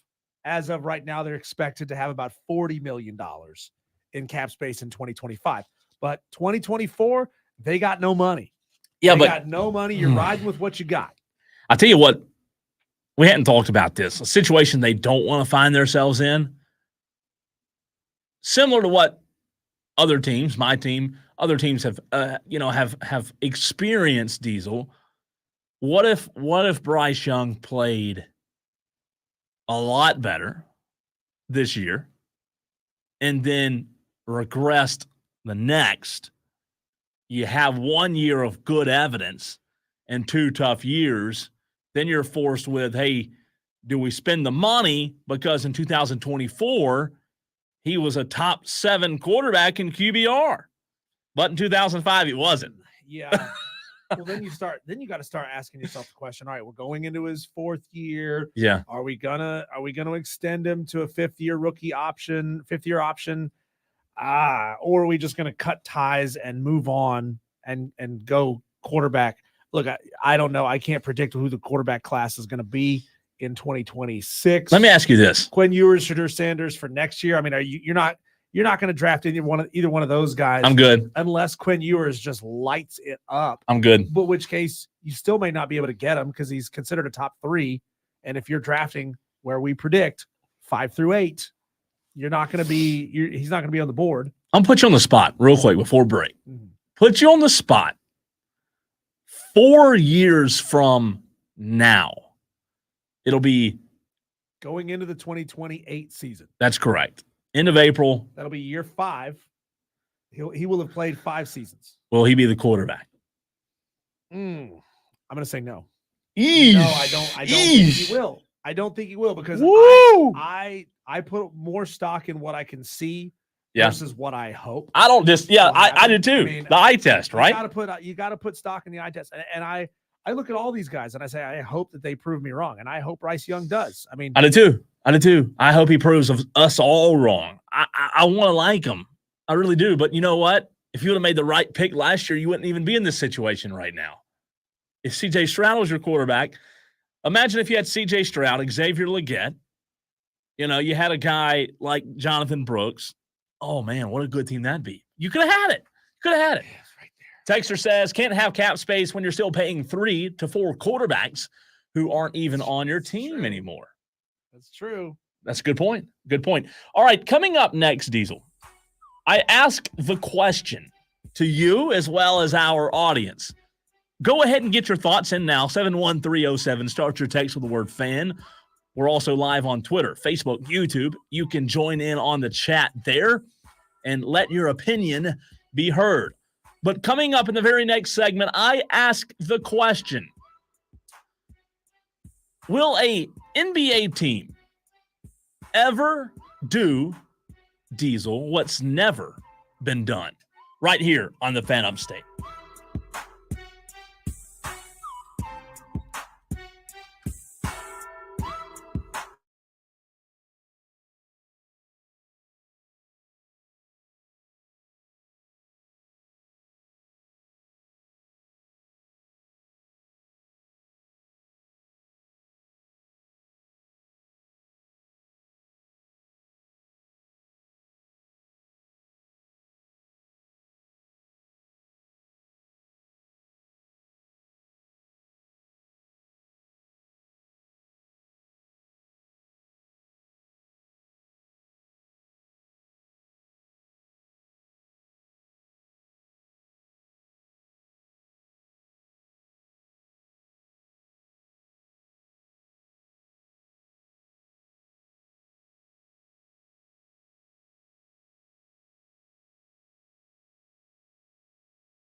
So, Diesel, as I last night stayed up to watch the Nuggets beat the Lakers, and in LeBron James's 21st season, I asked myself the question, and I want to ask you as well as the audience.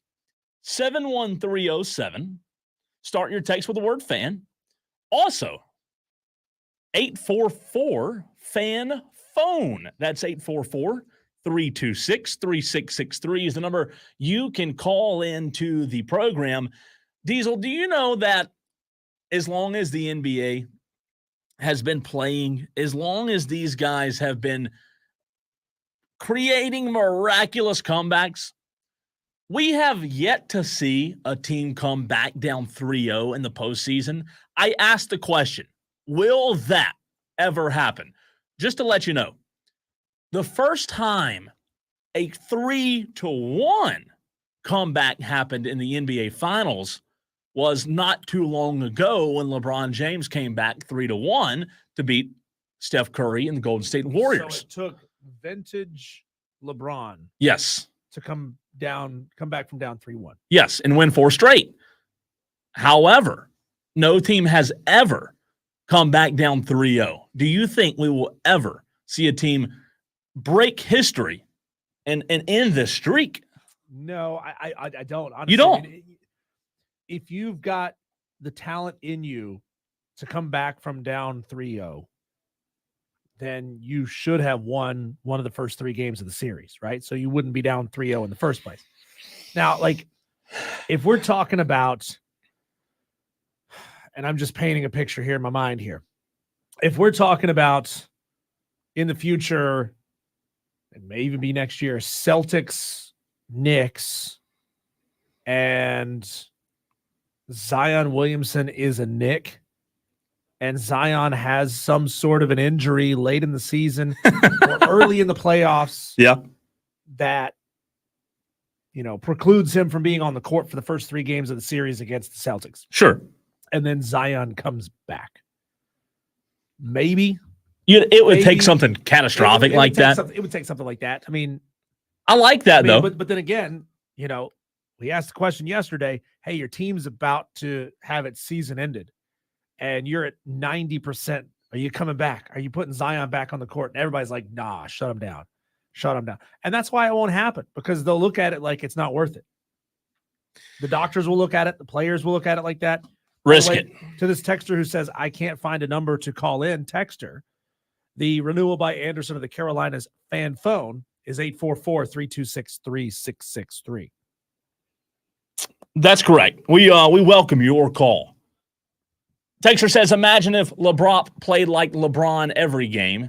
A little shade there at LeBron. It's an interesting question, because down 3-0, like, you think, okay, with the talent that's in the NBA, one day you'll see it.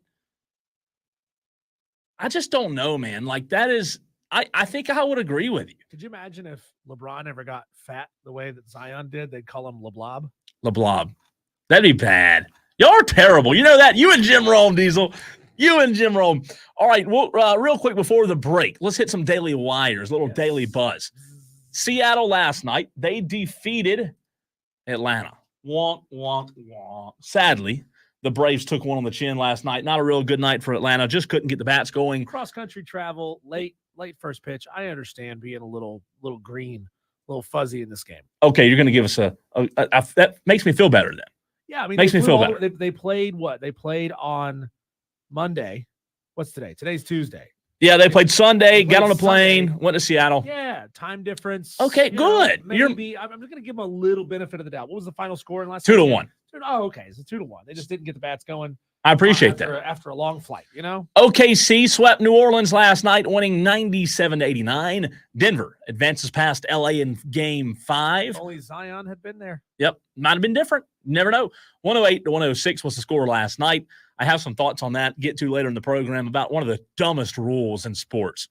Carolina, Diesel, the Hurricanes.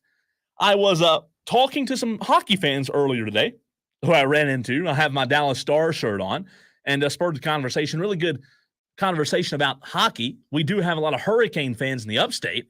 They are trying, I have the hiccups all of a sudden. They're trying to win the series tonight at, I believe, 7:30. And the big difference in game 4 versus game 3 was that Carolina was just getting a ton of shots on goal in game 3. Mhm. I remember looking at that game, middle of the third quarter. They were leading shots on goal by like 15 over the Islanders. The Pretty good. Islanders could not get shots off in game 3, and that was not the case in game 4. It was very even, the number of shots on goal. So the Islanders did a much better job of shutting the Hurricanes down and not letting them get their shots, while at the same time they got more. The Braves will try to right the ship tonight and get back on the winning side of things. 9:40, Reynaldo Lopez gets the start for the Bravos. Taking his .72 ERA into this game. I like it. My dude is ripping the pitches right now. Local Division II school, North Greenville, late yesterday evening, announced their mascot change, as they are no longer the Crusaders. They are now the North Greenville Trail Blazers. Don't like it. Don't Not a big fan. Crusaders was cool. Crusaders sounded awesome. And lastly, on the Daily Wires, Diesel, local high school baseball, local high school softball, spring sports in general have begun the playoffs here in the upstate. Can you believe it's like we're almost in summer, just like that, man? Good luck to all those teams, man. Yes. What a time for those players. Enjoy it. Let's go win some It's rings, so baby. good. Let's go win some rings. Just do me a favor. Cut off those mullets because they look dumb. Oh, you're not a fan? No, I'm not. But, it's funny. It's funny. We were out today on a client lunch, and the topic of baseball player mullets came up. Sure. And they all love it. These kids love the mullet. It's coming back, man. They love It's back. It's back. They love the curly haired mullet. And I said, dude, you can spot a high school and college baseball player from a mile away. You really by the can. hair. Like, they don't even have to be in uniform. You can just spot them like, that's a baseball player. What Billy Ray Cyrus say? He wanted. Everybody wants it back. They want their mullet. Let them have it. All right, Diesel. What's next? When we come back, Cole, you and I will go head to head, face to face, throw punches at each other. It's time for the 5 o'clock fights here on the Fan Upstate.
Texter says Zion would shut Zion down if that were the case, as he did last year when he was dunking and sitting out play-in games. Talking about Zion taking time off at the end of the season. It's like, man, do you want to play or not? Like, at he's some hurt. point, is he though? Yeah, he's hurt. Is he? I really do think he is. This time, listen, I'll give him the benefit of the doubt this time. I really do. Before, no, Diesel, I agree with you. I'm actually gonna give him the benefit of the doubt this time. So Zion's 23. The average Wire to wire. age of retirement in the NBA is 34. So Zion, What's your name? if he hit the average, he'd have 11 more you wanna go on the air? seasons. As injured as Zion has been throughout his Robert? career, I would be shocked if he made it past 30 in the NBA. So now you're talking about 7 That's a seasons. good question, Diesel. Yeah. As much damage as he's done to his body and as much as he's been out, do you really think he's going to make the league average retiring at 34? Probably not. So he's got 7 years left. 6, depending on. It's a good question. It's a good question. So, like, I'm just thinking, like, at what point do you realize that you don't have an infinite amount of time left? Yeah. At what point do you realize it behooves me, just because I want to be out there on the court doing the thing that I love to do, to grit your teeth and bear it and do what you can do. Go out there and put up 20 or 15 or whatever you can do. It's a good question. 71307. You got the player team's got a game plan for you. They do. Even if you're hobbled. They do. Get your text in as we begin the 5 o'clock fight momentarily. 71307 is the number you can text in on the show. 71307. Start your text with the word fan. 844-FAN phone. Before we get to the 5 o'clock fight, let's hear from Robert on the Renewal by Anderson phone lines. Robert, what's up, man? Hey, man. Great show. Like it a lot better than the one y'all replaced. Appreciate you. Thanks, bro. I just have a question, maybe for the fans. I've heard Xavier Leggett's name pronounced Leggett and Leggett. And, I've heard during the draft, they were saying Leggett. I've always known it as Leggett. Somebody at my church that had met somebody that was in his family said it's Leggett. I don't know what to believe. It's a good question. I got a dumb question for all of y'all. So that's the question, right, Robert? Yeah. Okay, appreciate the call, number one. All right, I'll answer the question. It is a good question because I was also told, I don't know, was it you and I talking about this? But yeah, we talked about it. Somebody on draft day when they called his name, when Roger Goodell called his name. Well, he screwed it up. Leggett. Now, I was also told that a family member from Xavier's immediate family said it is Leggett, and that the whole time we've been pronouncing it Leggett. Oh. So, great question, Robert. We appreciate the kind words as well as the phone call, but these are one of those mysteries. It is. It is. Do you know who the lead singer of Nickelback is? If you say the name, I will. Chad Leggett. No. Chad, for years, people have been saying his name is Chad Kroger. Okay. But I'm not a rock music guy, by the way, just so you know. He's Canadian. Everybody knows Nickelback. Because he's Canadian, yeah. I guess. His last name is actually Kruger. Ah, like Freddie. But people have been calling him Kroger his entire professional career. Probably late 90s is when Nickelback started to get famous, early 2000s. And just said, yeah, I never corrected anybody. Is it? Well, you know what? Chad Kruger, but he's gone, I guess, professionally by Chad Kroger, even though that's not how you say his last name. That is something that I heard over the weekend. It's a great question. We'll try to find out. Let's get to the bottom of it. Let's put our investigator hats on and ask Xavier himself. How about that? I just want to know, how does he say it? Because Xavier. Yeah. Man, my name's Xavier Leggett. How long does he draw out those vowels? Leggett. We do need to find out. Then do we say it the way he says it? These are big questions that it's burning. Need to find Before we talk about them this fall as a Panther, we got to find out. We got to know. Let's me and you go to a Panthers media availability and ask that question. Yeah. Xavier? Can you say your name? Is it Xavier or is it Xavier. That's a good question. Yeah. So, all right. We need to find out the answers. We need it. You know what? We need a media guide. We need one of those media guides to give us the answers. Shane says, with that accent, is anyone surprised that Cole's not a rock music guy? Well, Shane, you're right. It's not. Mine's not as bad as Xavier's, is it? I mean, come on now. All right. Let's get past all these accents things, and let's get into what we actually came here to do. Here we go. Which is to go nose to nose, fight it out. It's time, Cole, for a segment we do each and every day at this time. It's called the 5 o'clock fight. 3 topics. You and I have to disagree on the answers to these questions. We fight it out, and the Tolos tell us who wins round by round by texting in at 71307.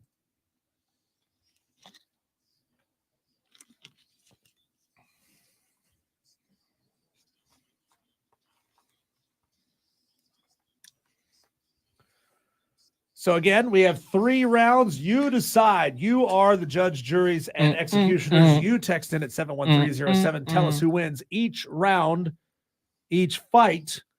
You decide. So here we go. 3 rounds. We must disagree. Round 1. Cole, would you rather take college athletics as it is right now in a state of flux, or would you rather go back in time and allow players to become employees? You wrote this question. How far back in time are we going? The 1990s? Oh, To where it kind of feels like we were in the previous era of college football. Let's do 90s. Okay. 90s. When Nebraska was winning things. Florida State was great. Miami was great. Yes. Oh, God. I don't know about that. Miami and Now paying he play. said something, and Madcraft is going to puff his chest out. What did he say? I'm saying he's gonna because he's a Miami fan. Gotcha. I'm just thinking Miami paying players. Wow, that could have been a disaster. As if that didn't happen. Sure. So, college athletics as it is now, or go back in time to the 90s and allow players to become employees of their universities. Diesel, I do think a lot of headaches would have been solved if back in those days they would have been employees. I don't think it would have been a perfect college football world. There would have been a lot of pushback, but I do think there would be less headache now in 2024. Am I wrong? I do think you're wrong, because college athletics right now is in a state of flux. It is in a state of chaos. Sure. But this is the necessary bit of pain and suffering that we have to go through to create something great. I mean, think about this way, Cole. Remember 15, 20 years ago when rookie quarterbacks, top 2 or 3 draft picks were just making gobs of money fresh out of college? I do. And these NFL teams were throwing ridiculous salaries at rookie quarterbacks. What did they do? They implemented the new rookie contract structure. And that's better for the league. It is. So as much as I hate the way things are right now, this is what has to happen to get us to the point where it all gets worked out in the future to a system that actually makes sense for the players, for the fans, for the schools. I mean, do we really think the NCAA is going to allow its 130 some odd Division I programs to axe 3 to 5 programs per school? You're talking about potentially 500 athletic programs going down the tubes. Because of these new rules. I don't think so. I just wonder, have to find a way to get this back to a point where it's manageable for all. I wonder though, like, let's say in the 90s, if we did implement this, right? Let's just pretend, because you said it earlier, and it would be interesting to calculate. You start at X amount of dollars in the 90s. Well, everybody knows money in the 90s and money today is a big difference. Money in the 90s could have been 10 grand.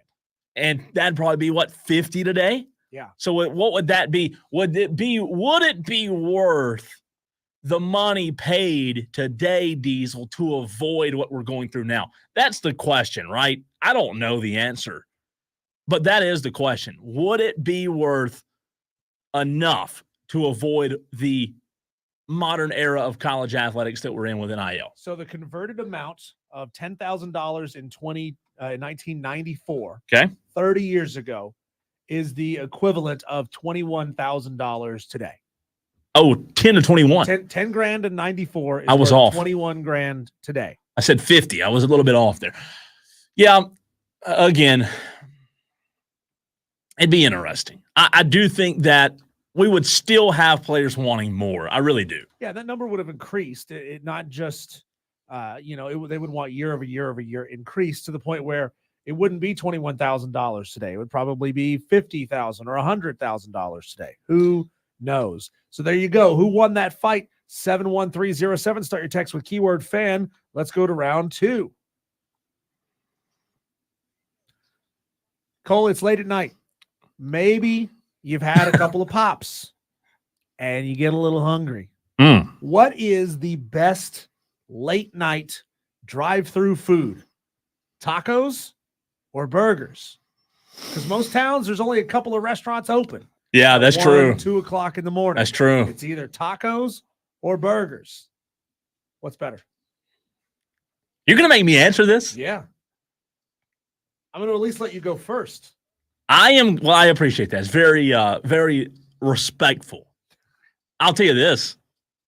Tacos hit late at night. I don't know why, but they freaking hit, man. They hit. I'm going to go tacos. Night, but they also hit you again. That's true. At around 10 a.m. That morning?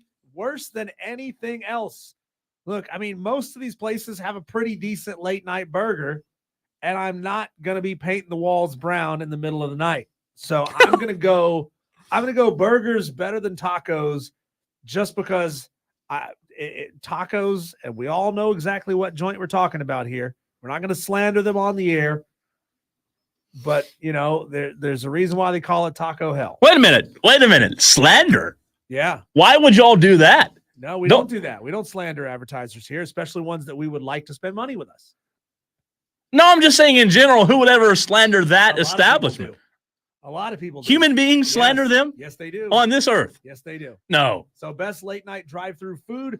Cole says tacos. I say burgers. Come on, man. A good burger and some fries at like 1 a.m. That's so good. I can't believe That's so good. There you go. That's all right. 2 rounds, and you may have Cole and I tied right now. So here's what we're going to do. We got one more to go. It's the tiebreaker.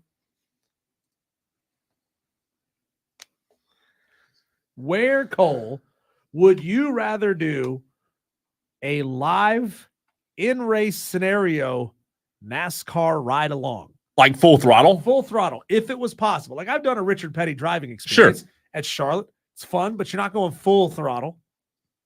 So if you could ride shotgun in a stock car at Bristol or Talladega in a race, cars around you, this is real. Where would you rather be? 100% Bristol. Yeah. Bristol, 110%. The tightness, the excitement, the close proximity that you are with everybody else. And your ass getting put in the wall? Yes. I'd be in the passenger seat, so I wouldn't really be getting put. Yeah, you'd be in big trouble. No, give me Bristol. Talladega, I loved the race 2 weeks ago. I watched the full race. I thought it was a fantastic race. But if I'm doing a NASCAR ride-along, I want the speed, man. Oh, you do? I want to know what it feels like when you're drafting at 185, 190, 200 miles an hour. I want to know what that feels like. It would terrify me. It would do the same thing to me that the late night tacos do to me. Okay. Might have to hose my shorts out after the. But you want the speed. The thing is done, but I want the speed. Yeah, I want to know what it feels I like got you. to be on that really high banking going around at virtually 200 miles an hour. I just feel like Talladega seems better. I just feel like it would be so intense. Like Bristol is just so small as it is. Yeah, it's like you feel like you can't breathe if you're a driver. It'd be fun. I'll take either. We're splitting hairs here, as you say many times. I'll take either one, but if I had to pick, give me Bristol. There you go. Hey, real quick, I have a friend who has two daughters. You know what their names are? Bristol and Talladega. No kidding. No way. I swear. I promise you. Wow. I promise. Bristol's a good name. I don't know that Talladega is a good I name kid you for a not. girl. I kid you not. Talladega. I promise. Two girls. Jeez, what's her middle name? Marlboro? I'm kidding. That's mean. No, it's funny. It's funny. It's joke funny. About a kid's name. I shouldn't do it, but I did it anyway. It's too late now. That wraps up our 5 o'clock fight.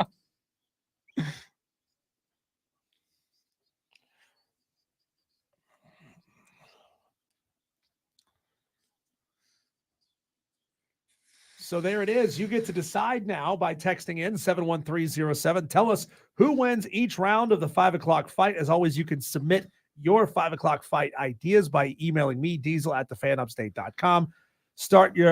Put the word fight in the subject line of your email, and we'll make sure that we get to them here on the show. Madcraft says, Taco, you know what is trash. I'm done communicating with Madcraft. Yeah, you think the same thing, Diesel? Yeah, I do. Are you kidding? I do. I don't know if we can be friends anymore. What is trash about it? I'm going to park on this, by golly. We'll come back to it here in just a second, okay? I just want to recap I'm mad. what happened in the 5 o'clock fight. Round one, would you rather take college athletics as it is now or go back in time but allow players to be employees? Cole said he'd rather go back in time. I said take college athletics as it is now because I know that the good thing is coming. I know that they're going to get this thing figured out. I have faith in that because, well, it can't get much worse from here. Round two, we asked the question, best late night drive-through food, tacos or burgers? Cole said tacos. I said burgers. In the final round, where would you rather do a live in-race NASCAR ride-along if this was real and you were in the race riding shotgun with Denny Hamlin? Would you rather be at Bristol or Talladega? Cole said Bristol because he wants the tight turns and the tight confines. I said Talladega because, man, I want that speed. So you tell us, 71307, start your text with keyword fan. Who won each round? Cole, back to the late night drive. I'm upset. I'm done. I'm done for the day. The restaurant that you're talking about, again, the one that we won't name, I have maybe been to of my own volition as an adult. Don't disappoint me here, please. Less than 5 times. No way. And I'm going to be 40 here in like 3 weeks. Are you kidding me? No, I'm not. I'm dead serious. Three times max. Diesel. 3 times max. Diesel. Yeah. I'm speechless right now.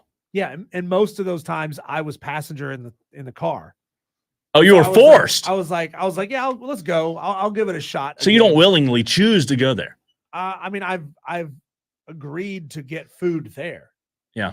If you wanted to ask me how many times I've been there because I wanted to go there and I was alone, it's probably one time in my entire adult life. I don't know why, man, but late at night it is different.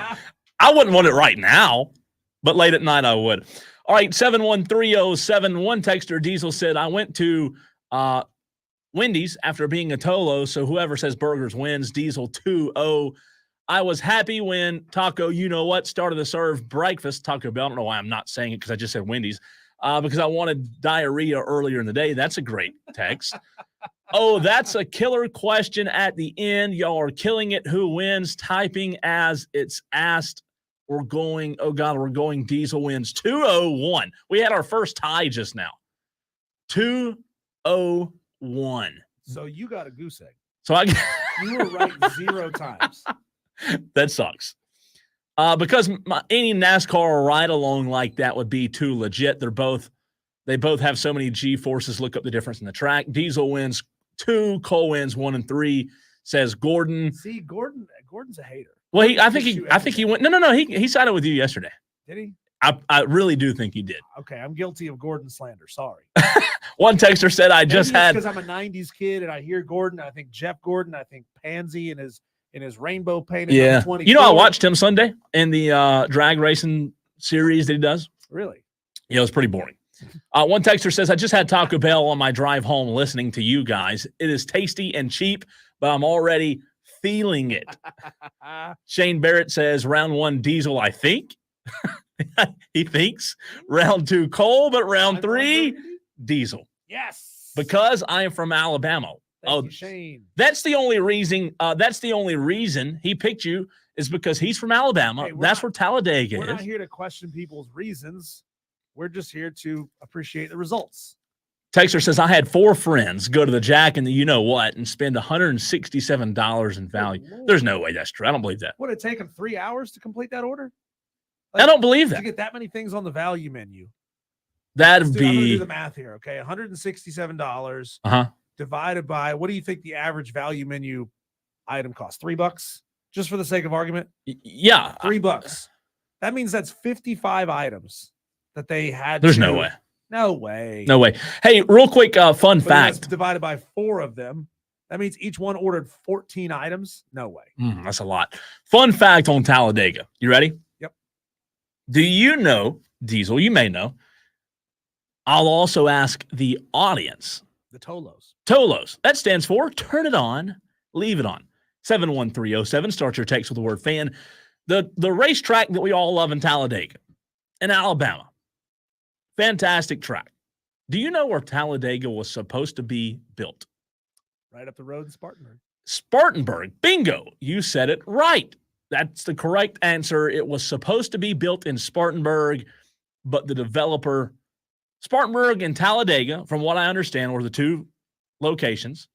And for whatever reason, they liked, I don't know if it was the land or what attracted them to Alabama more, but Talladega was originally supposed to be built in Spartanburg, South Carolina. So what you're telling me is that the state of South Carolina, specifically the upstate of South Carolina, has a history of fumbling the ball.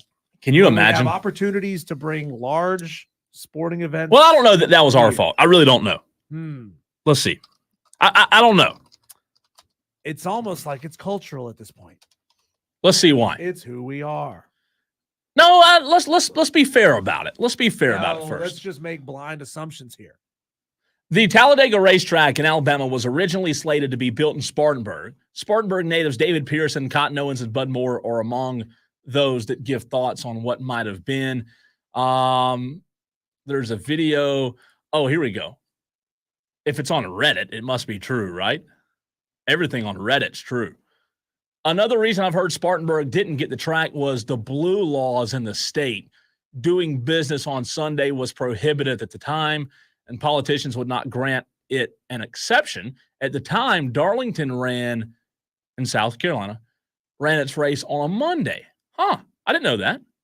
That's interesting. Did Darlington really run on Mondays? I didn't realize Henry McMaster has been the governor for that long. He has blocking everything fun. He's the Hunter Renfro of South Carolina. Henry McMaster. Wouldn't that be wild, though? Wouldn't that be wild if Spartanburg had Talladega sitting in its backyard? That would be unbelievable. Speedway was Charlotte built at the time, so would we have had 2 tracks in Charlotte and Spartanburg? Say that again? Was Charlotte Motor Speedway already in existence? Oh, at the that's time? a good question. When was Charlotte built? When did this happen? It's a good question. When did this happen? Talladega being built? Yeah. When was Talladega? This is great radio. Charlotte Motor Speedway was built in 59. 69 for Talladega. Okay. So not far off, though. So there you go. There you go. Charlotte Motor Speedway and Talladega would have existed. They were looking at, and who knows, that might have been part of the reasoning. Yeah. Is to say, oh, well, there's another track that's an hour, 15 minutes up the road from here. Maybe we don't want to put 2 NASCAR tracks that close together. Could have been. Trey, good point, says Spartanburg has more NASCAR Hall of Famers than any other area. That is true. David Pearson.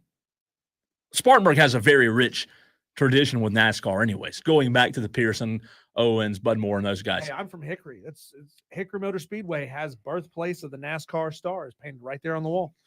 Texter says Diesel with a win, round 2 and 3, 2-1. You win, Diesel. I do not like this. Yeah. It's a rite of passage. I disagree with you on the White Castle burgers. Disgusting. Bo. Not good. Bo, listen. I tell you this. White Castle. Even though Harold and Kumar go to White Castle was a hilarious movie, I disagree on the places that, like, Crystal is another one of those. White Castle. That's gross. They're not good. It's frozen. Much better than that. It's microwave frozen food. It's terrible. Much better than that. Who does that? Who does that? All right, coming up next, we are joined by the head baseball coach at South Carolina. It just so happened we planned this perfectly. South Carolina had a really good weekend this past weekend, taking 2 of 3 Diesel from Kentucky. We will be joined next by Mark Kingston, the head baseball coach at South Carolina. He's Diesel. I'm Cole Bryson, and this is the Fan Upstate.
I'm Cole Bryson, and this is Wire to Wire on the Fan Upstate 97.1 Spartanburg, 97.7 Greenville, and anywhere in the world on the free Odyssey app. We appreciate you being with us today on the program. Want to bring in our first guest of the show. He is the head baseball coach at South Carolina, Coach Mark Kingston. Coach, we wanted to wait until you had your biggest series win of the year to bring you on. I say that tongue-in-cheek.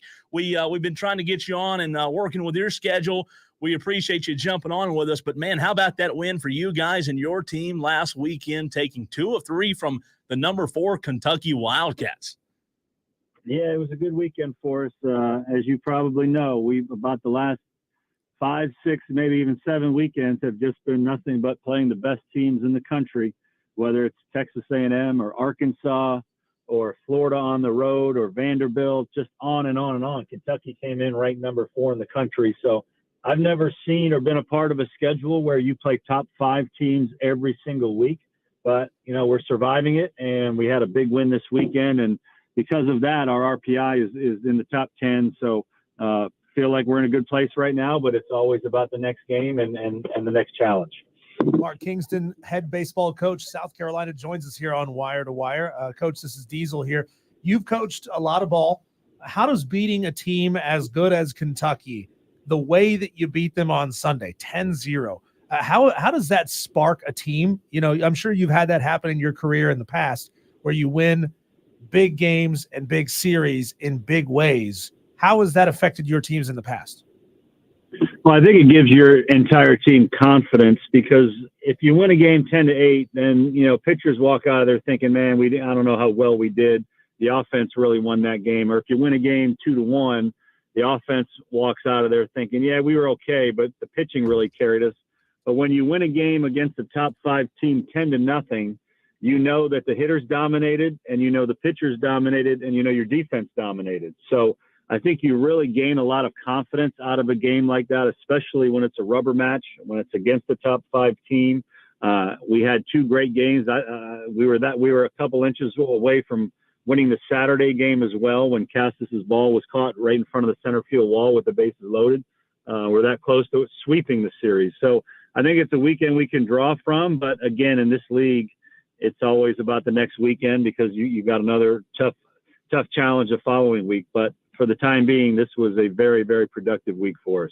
Coach, you mentioned the schedule, the brutal schedule that you guys have. This week, the D1 baseball poll came out, and of that poll, 1, 2, 3, 4, 8, 12, 17, 19, and 23 are all on your schedule. My question to you is, how do you keep a really good team, a good baseball team like you have, how do you keep them in a good spot mentally? Because you know the team's good, you know you have talent, but you're playing the toughest of the toughest, as you said. How do you keep their mentality in the right spot?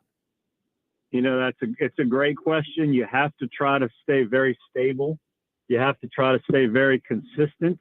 Maybe unlike some media or fans that follow the team. And look, I'm a football fan. I'm up and down with my football team the same way people are with our team, and I don't blame them one bit. But from the inside, as the head coach, you've got to try to stay as stable and consistent for your team as you possibly can, or else they're going to ride that roller coaster, and the ups and downs are going to be too much to handle. So every time we lose a game in the SEC, I just let the guys know, you know, this league is as much about who can handle the adversity as it is about who can handle the success, because everybody in the league is going to get beat. It's just the way it goes. You've got to be able to throw a punch, but you've got to be able to take a punch. And if you can do that over the long haul and in the big picture, you're going to be in great shape, because you just need to survive the 30 games we play. If you do, you're going to have a great RPI. You're going to have a great chance to host, and you're going to have a great chance to see some good things happen in the postseason. But along the way, you've got to try to stay as steady as possible, knowing there's going to be adversity, because you just don't win. You don't win every game in this league. It just doesn't happen. Coach, you know, I'm sure the scholarship rules and limitations, the way that they are in college baseball, it gives coaches like yourself fits. How do I recruit a guy who's maybe getting a slightly higher percentage of a scholarship at Coastal Carolina that we may be able to offer here at South Carolina? I love it because it creates parity, and you see it just how many smaller schools have really quality baseball programs, especially here in the Southeast. But walk us through the pitch. If you've got a guy that, is maybe getting, and you'd have to give me the numbers here, but he's getting a 28% scholarship at Coastal Carolina, but at South Carolina, you can only offer him a 17% scholarship. Can you walk us through the pitch? How do you try to convince a guy to take a little less of a scholarship and come to your program? Well, look, the programs you're talking about are all very good programs. So I think it comes down to what is that recruit looking for? What is his family looking for? How's the academic fit? What level of baseball do they want to play? What stage do they want to play in? And it always comes down to you kind of get what you pay for. If you want the best car on the lot, you're going to have to pay more generally. If you want something not quite so much because you don't need it, then you might be willing to pay less. And so at the end of the day, the kids that are attracted to playing at South Carolina want to play with and against the best in the country because that's what we are. We play in the best league in America by far. We have 2 national championships. We had a 6 RPI to finish last year. We're in the top 10 RPI this year. And look, the best players want to be challenged. They want to be on national TV a lot, which the SEC is. And so we generally attract those kinds of kids. And some kids really want that stuff. Some kids want less spotlight, and that's fine too. And I put in pro baseball terms, some kids are born to play in New York City or Los Angeles, and some kids would rather play in the smaller markets where they can be left alone a little bit more. So I just think you've got to do a good job identifying who you're going after and then making sure that what you provide is what they're looking for.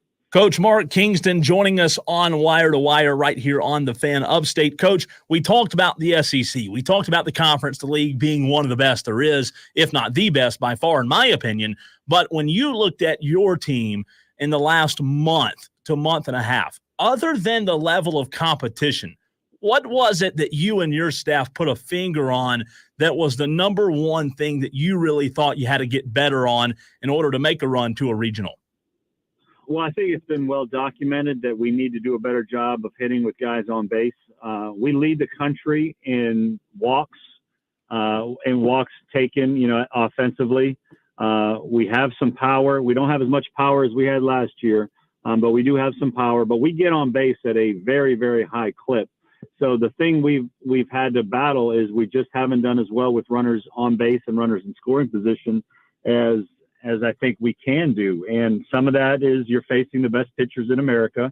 But some of that is we just need to do a good job of having the right approach, the right swings, swinging at the right pitches, because when we do that, you see what you saw this past weekend. You saw us score 5 runs in 2 innings on Friday night, in the last 2 innings of that game.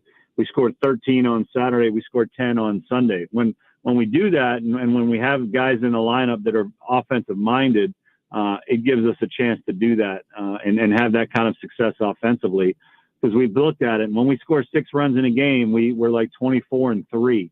So we're going to continue to, kind of play the offensive guys and see if we can continue to get to that mark, because when we do, we have success.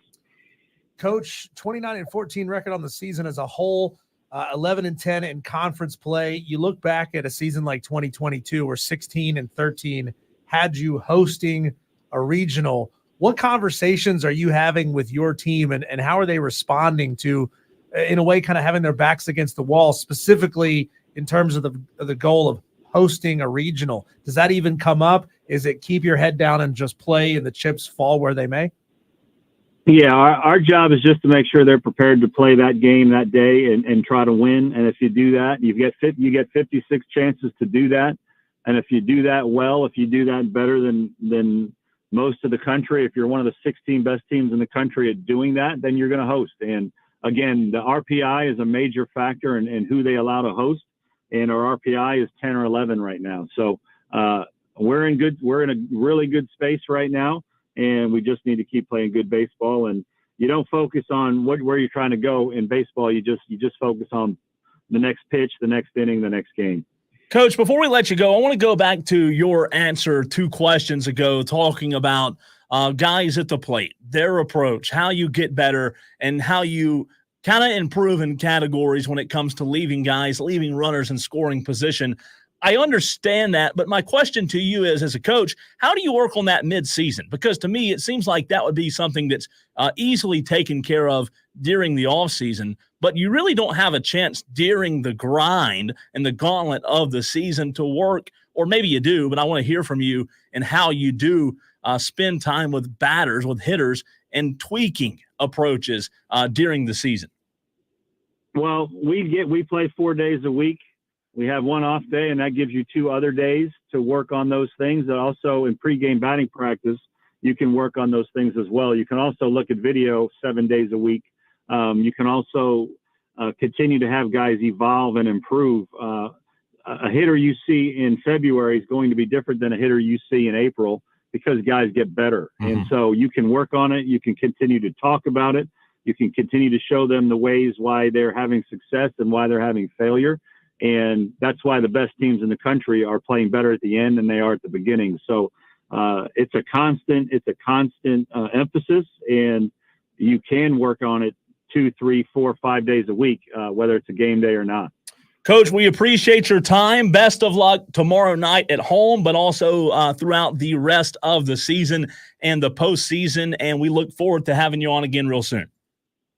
Okay, thank you. That's Coach Mark Kingston, the head baseball coach at South Carolina. Diesel, great interview, great conversation. I like what I heard from him. And South Carolina fans, even though South Carolina fans are up in the air on Kingston, right? Even though, if we're being honest, if we're calling it like it is, there are a large contingent of baseball fans who pull for the Gamecocks who haven't been on the Mark Kingston train. I do think, though, there's a lot of truth to what he said, and they play in a brutal league. You know, it's the SEC. It's going to be really, really tough.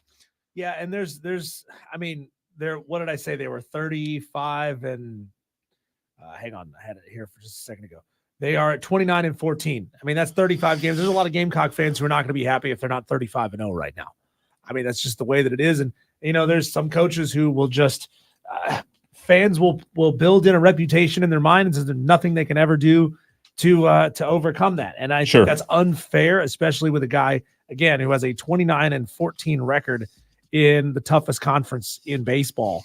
I would cut him a little bit of slack. Yep. But hey, expectations are high for a reason. They are. South Carolina has a history of elite baseball, and you don't feel like you should come off of those expectations at all. Without a doubt. Cole, when we come back, we're going to rank the 8 quarterbacks, meaning QB 1 and 2, in the NFC South. We're going to take a look at, are any of these backups better than any of the starters? Ooh. That's coming up next here on Wire to Wire, 97.7 FM in Greenville, 97.1 FM in Spartanburg. We are the Fan Upstate.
It's ranking season.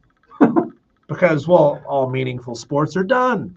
Oh, apologies to come on, Braves. You being an NBA fan. Well, I mean, like, come on, it's still early in the season. We're less than 40 games into the year, okay?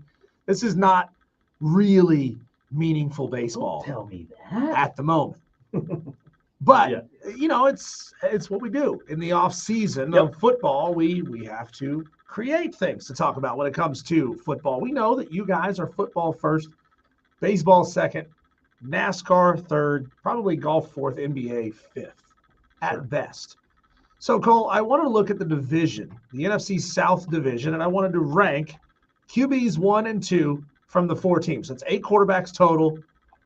Are any of the backup quarterbacks, in our minds, in our opinions, better than any of the starters? If you shuffled the deck chairs on the Titanic a little bit, would any of these guys who are QB2s on their respective teams be QB1 on another team in the division? Good question. So I think that's a very interesting way to look at who are the best quarterbacks and who has the best quarterback rooms in the NFC South.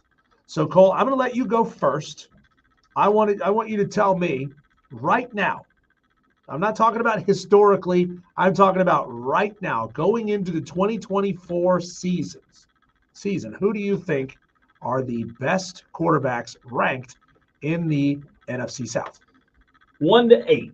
1 to 8. How about we go 8 to 1? Let's go 8 to 1. I'll go Kyle Trask at 8 of the NFC South. 8 quarterbacks. Buccaneers back up. Yep, Kyle Trask 8. I will go. I hate to upset the upstate here. I'm going Bryce Young 7. Ooh, yes, Bryce Young 7. He hasn't proven anything yet.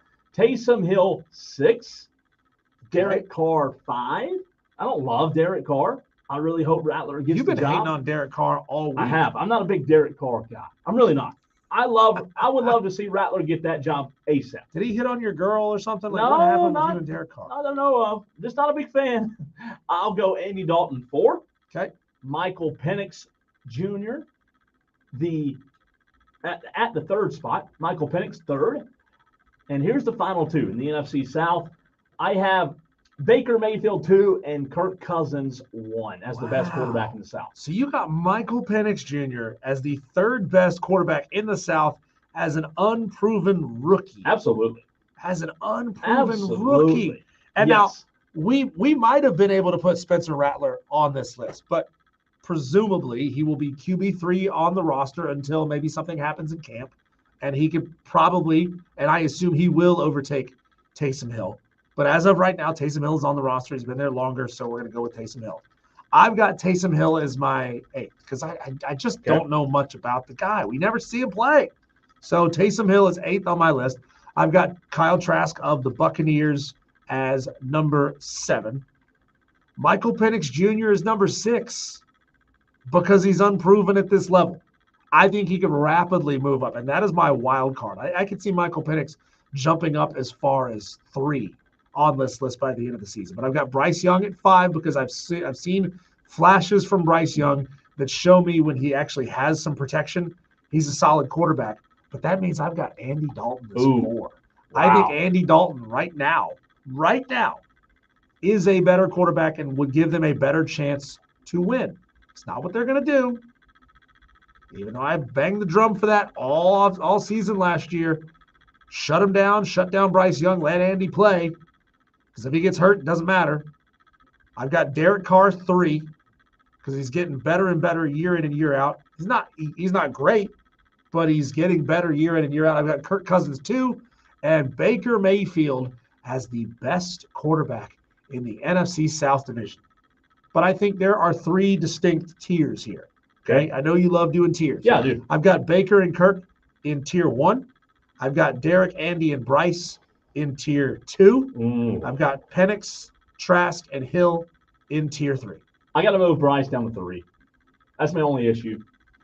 I'm not a Bryce Young hater, I promise. Seems to be that you are. I just haven't seen anything from him yet. I have not seen a single thing from him. Shane doesn't like my list. Spur Daddy does.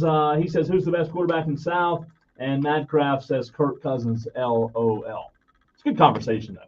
Old ass Kirk Cousins is your best quarterback in the division. He is. I can't believe I said it, but he is. Coming up next, we will get to the Daily Buzz. What's the headlines? The Daily Wires. Also, our instant reaction to Mark Kingston, South Carolina baseball. Will they find themselves hosting a regional? We'll get to it, as well as get to your text and calls. On the other side, he's Diesel, I'm Cole Bryson, and this is the Fan Upstate.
You heard from Mark Kingston just a few moments ago. I want to say thanks to Kent and Coach Mark Kingston for helping us get that interview set up right here on Wire to Wire on the Fan Upstate. It's our goal to bring you the top names, the top coaches in the area, and that's what we will continue to do right here on the newer afternoon drive show. Maybe it's still the newest. I think it's probably safe to say it's still the newest afternoon drive show.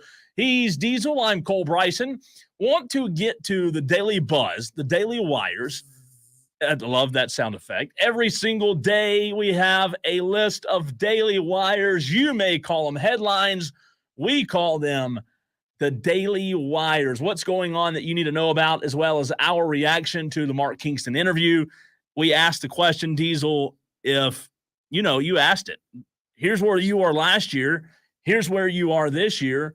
What do you have to do to get to a regional, right?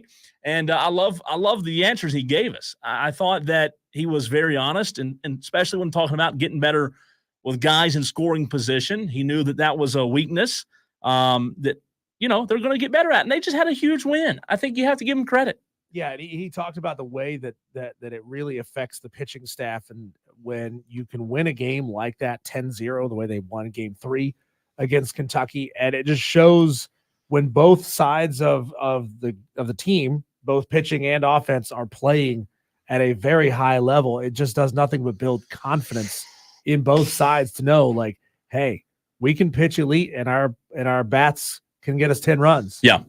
Texter says, holy hell, I didn't know they let people openly use drugs host shows. That's the only explanation I have for those rankings. Well, I'll tell you what, Texter, do this. I would love to hear yours. I'm not putting Bryce Young near the top of my ranking. I don't know what it was you had a problem with, if it was Bryce or Kyle Trask, who's at the bottom. I had Bryce Young 5th. I think I had him 7 without looking. I think I had Kyle Trask 8 and Bryce Young 7. You are more than welcome to call in and debate Diesel and I anytime. 844-FAN phone. That's 844-326-3663. Let us know how you would change that list. Want to get to the daily headlines before we get back to South Carolina baseball. All right, Daily Buzz last night. It was not a wonderful night for the Atlanta Braves. Matt Olson, Austin Riley, Marcelo Ozuna, Orlando Arcia, and Michael Harris Diesel. Those guys, 5 of the Braves' best players last night were 0 of 16. That's not really going to cut it. That's not really going to get it done. If you're the Atlanta Braves, you said it earlier, maybe it was to travel. They had a long road trip, or a long plane ride, if you will, to Seattle after their win on Sunday. Maybe that's what it was. Hopefully, everything will be shaken out. The bottom line is they're not hitting the ball well. They're winning games. They're the best. It's crazy to say they're the best team in baseball, but they're not hitting the ball as well as they could, which makes them even scarier if they were to really start hitting completely or more complete as a team. So Atlanta lost last night 2-1. Oklahoma City, they swept Rob Brown's New Orleans Pelicans. Sorry, Rob. Zion, obviously in the series, would have made a big difference. And I think New Orleans would have had a much better chance if Zion wasn't hurt. They won 97-89. Denver advances past LA in 5 games, winning 108-106 last night. Tonight, Diesel, the Hurricanes, they host New York. The Canes lead 3-1. They're going for the series win tonight. You think they're going to do it? I do. The Hurricanes are just a better team. They're getting a ton more shots on goal. I know game 4 didn't go that way for the Hurricanes, but in game 3, they were absolutely pelting the Islanders goalie with shots. And if they can do that, I think they clanged at some point 5 or 6 off of the bar in that game 3. So they could have put up another 3 or 4 goals. If they were just a little bit to the right or a little bit to the left. So I think this week, I wonder how strategy works, Cole, in hockey, right? So I know when you're the best of the best, there's more to it than you think. To me, when I watch hockey, I just see a bunch of dudes skate around in circles and slap at the puck. I mean, because it happened so fast, and I'm not a hockey expert, right? But there's a lot more strategy that goes into it. But how does your strategy change from game 2 to game 3, or from game 3 to game 4? I mean, you study the trends, you see what's open, like what defenders tend to do, what goalies are particularly good at blocking. But don't you try to do the exact same thing in every single game? Like, how does the momentum of a game change? How does the number of shots you get on goal change so dramatically in a series like this? I don't know. It's fascinating, man. I love it. It would take a brighter hockey mind than I have to explain that. The Panthers won the series last night 6-1 over the Lightning. The Stars evened the series after being down 2-0. They defeated the Golden Knights last night 4-2, as I have my Dallas Stars shirt on today. That's the only playoff hockey game that I've ever been to in real life, and it was absolutely fantastic when I did get to experience playoff hockey. Tonight, Maple Leafs and Bruins. Boston leads the series 3-1. As we said, the Islanders and the Hurricanes. Carolina leads that series 3-1. Colorado leads the series 3-1 tonight. They are going to try to win the series over the Jets. And lastly, tonight at 10 o'clock, the Predators and the Canucks. 10 o'clock. Vancouver is favored in that one as they have a 3-1 series lead. Tonight in the NBA, the 76ers and the Knicks, the Magic and the Cavaliers, the Pacers and the Bucks. The Braves also play tonight, Diesel, 9:40 first pitch again over in Seattle. So if you can keep your eyelids open. It's not an excuse anymore, boys. That's right. Got to play tonight. Reynaldo Lopez getting the start. Let's see if, Riley, Olsen, Ozuna, Arcia, or Harris can remember how to hit a ball. Let's see if they can do that tonight.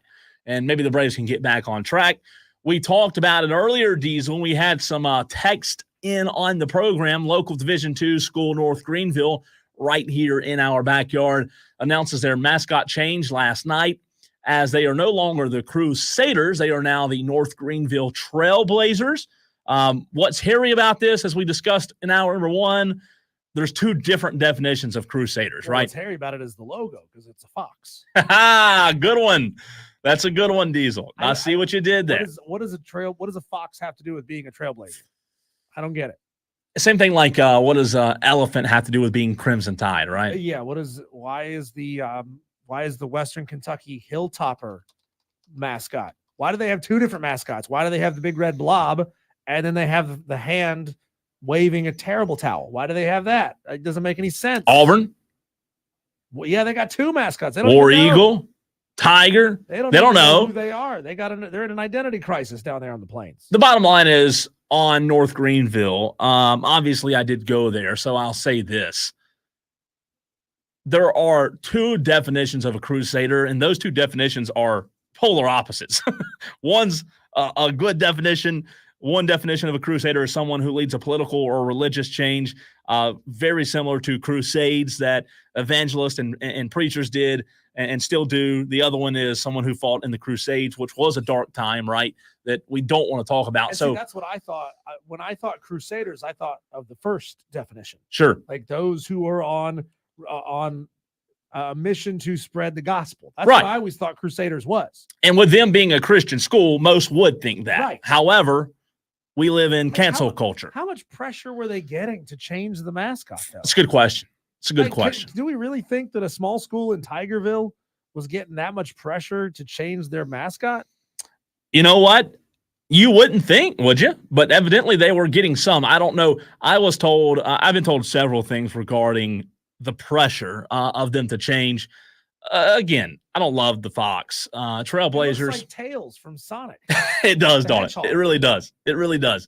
So not a big fan of the mascot, but they are no longer the Crusaders. So when we have Landon Powell on, as we did not long ago to talk North Greenville baseball, I guess we'll have to remind ourselves that they are not the Crusaders. They are now the Trailblazers / Fox.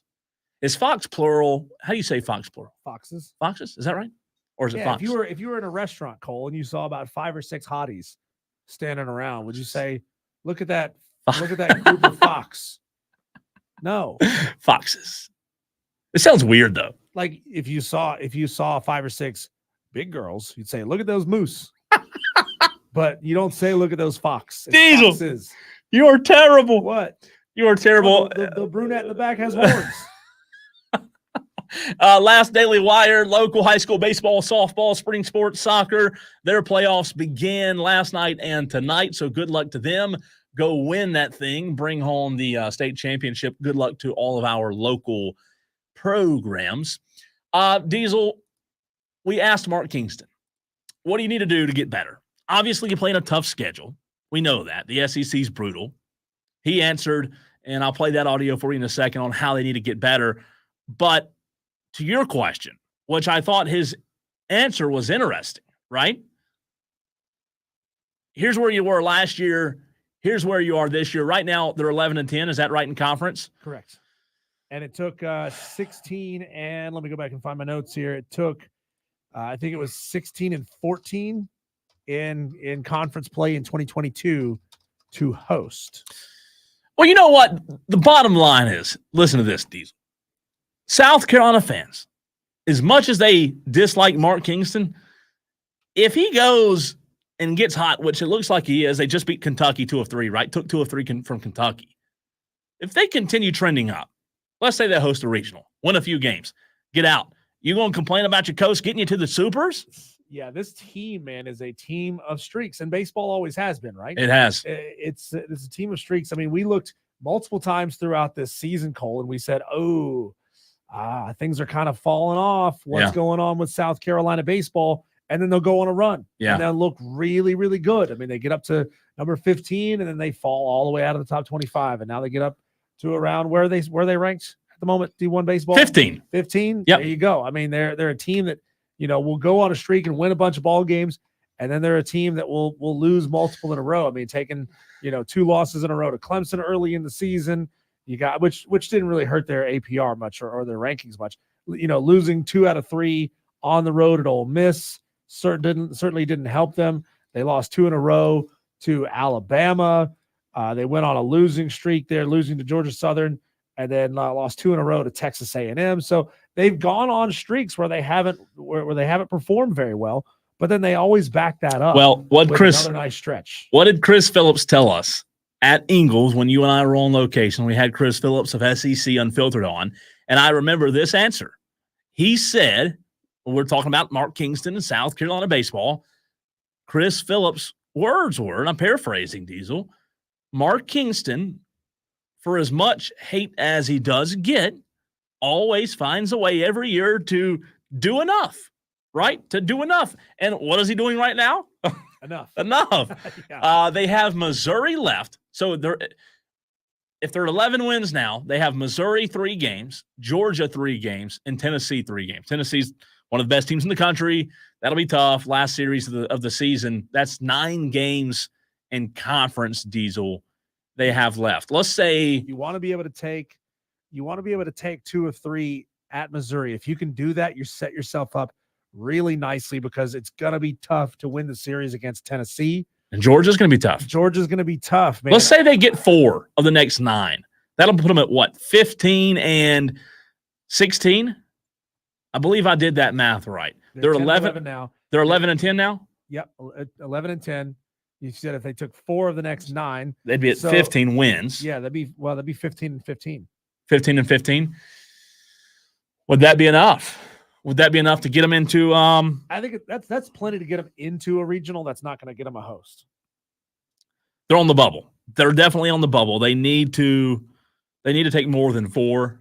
6 would be a lot better. 6 of 9. That 6 is asking a lot, though. 6 is asking a lot. When I asked Mark Kingston how they could get better on the field and not just talking about the tough SEC conference, which it is tough, here's what Kingston had to say about the things they can improve on between now and the end of the season. Well, I think it's been well documented that we need to do a better job of hitting with guys on base. We lead the country in walks taken, offensively. We have some power. We don't have as much power as we had last year, but we do have some power. But we get on base at a very, very high clip. So the thing we've had to battle is we just haven't done as well with runners on base and runners in scoring position as as I think we can do. And some of that is you're facing the best pitchers in America. But some of that is we just need to do a good job of having the right approach, the right swings, swinging at the right pitches, because when we do that, you see what you saw this past weekend. You saw us score 5 runs in 2 innings on Friday night, in the last 2 innings of that game. We scored 13 on Saturday. We scored 10 on Sunday. When we do that and when we have guys in the lineup that are offensive minded, it gives us a chance to do that and have that kind of success offensively. Because we've looked at it, and when we score 6 runs in a game, we're like 24-3. So we're going to continue to, kind of play the offensive guys and see if we can continue to get to that mark. Because when we do, we have success. Diesel, he said that they are 24-3 when they score 6 runs. We'd have to fact check that. I'm not saying he's wrong. That is unbelievable. Yeah, I mean, that just shows you right there. Once if the offense is humming, the defense will back them up and will hold the other team. Yeah. 24-3. When we get off the air, I'm going to verify because that is mighty impressive. There's your recipe if you're a South Carolina baseball fan. Well, it shows you right there also about the way, when he said the way the pitching staff feeds off of the offense. Sure. If they can get both of those things humming, they are a virtually unbeatable team. Yeah, and they showed it. Listen, They scored enough runs on Saturday. I was at a buddy's house watching that game. They scored enough runs on Saturday to win. You score 13 runs in a baseball game, Diesel, that's like the offensive coordinator who scores 60 in football and loses in a shootout and goes in the locker room and says, hey, I did my job. I don't know what else I'm supposed to do. We scored 13 runs. You're supposed to win that ball game. They could have swept Kentucky, could have took 2 of 3 from Arkansas. They are trending in the right direction. So, again, appreciate Coach Kingston for joining us on the program. And you can catch that interview again in its entirety if you pick up the stream, whether you go to on the podcast, whether you go to thefanupstate.com, whether you open up the Odyssey app, type in the Fan Upstate, go to Apple Podcasts, Google Podcasts. You can find us across all of those platforms. Just search for Wire2Wire. Diesel, I want to ask the question coming up next. We talked about quarterbacks in the NFC South. And I want to revisit, since we had a lot of consternation issues with our rankings. I do want to revisit that. We were very short on time. Yeah, we can go back. The first time. I want to bring that up and bring some numbers into this and kind of explain our logic a little bit. We'll do that. And I want to see how Bryce Young stacks up in our opinion. After we look at the NFC quarterbacks, let's look and see, okay, Bryce Young versus head-to-head versus this player, this quarterback. Let's see where you and I put Bryce Young in terms of where he falls in the NFC. We'll do it. He's Diesel. I'm Cole Bryson. This is the Fan Upstate.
His name is Cole Bryson. My name is Diesel. We are together collectively, Wire to Wire.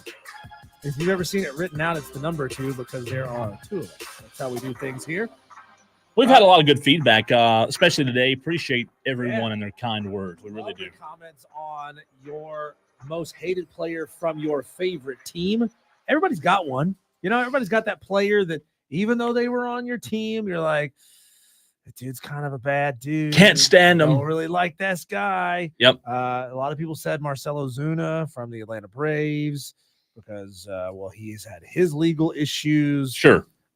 We had people, blaming players, kickers for missing kicks when you had guys like O.J. Simpson out there that you could have said, man. Nobody said O.J. Nobody, not one Bills fan. We had Bills fans calling out the kicker. What was the kicker's name I forgot. Poor kicker, man. Yeah, poor kicker. He missed a kick, yet for some reason, a guy who allegedly murdered his wife and her alleged boy toy or friend or whatever.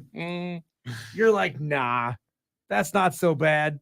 Not so bad compared to somebody missing a kick. I can't believe nobody that said was absurd. OJ, man. Nobody said OJ. Well, here's what I have. No Patriots fans in the audience calling out Aaron Hernandez. Ooh.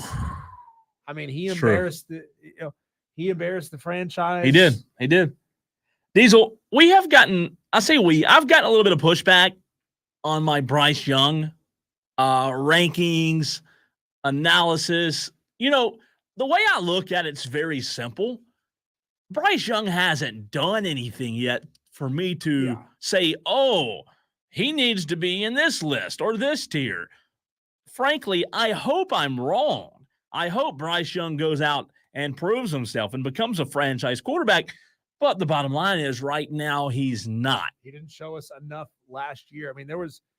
Really, are we kind of looking at one drive where we thought he looked really good?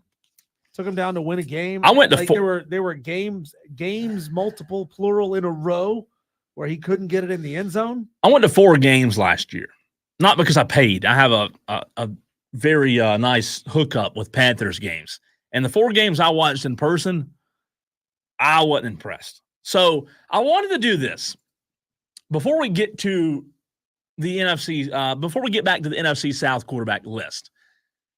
Bryce Young versus the field, Diesel, in the NFC. Where does he compare? Where does he rank? Where does he stack up? Is he better than 50% of the quarterbacks in the NFC? Is he better than 25%? Is Bryce Young better than any quarterbacks in the NFC? I'm going to go quarterback by quarterback, and I want you to tell me Bryce Young or the quarterback that I named, Diesel. I'll tell you who I have. And this is every quarterback that's a starter in 2024, we think, in the NFC. Bryce Young versus Kirk Cousins right now. Who you taking? Easily Kirk Cousins. Agree. Bryce Young. Are we saying this is a quarterback for right here, right now, this season? Or are we saying would we want them with their current contract through their contract? Just who we think. Who's better? Yeah, who's better? Who do we anticipate having a better year this year, right? Gotcha. Bryce Young, Kirk Cousins. We both say Kirk Cousins. Not a big fan of this guy, but we'll see. Bryce Young versus Kyler Murray. Diesel, you say? Murray. I do too.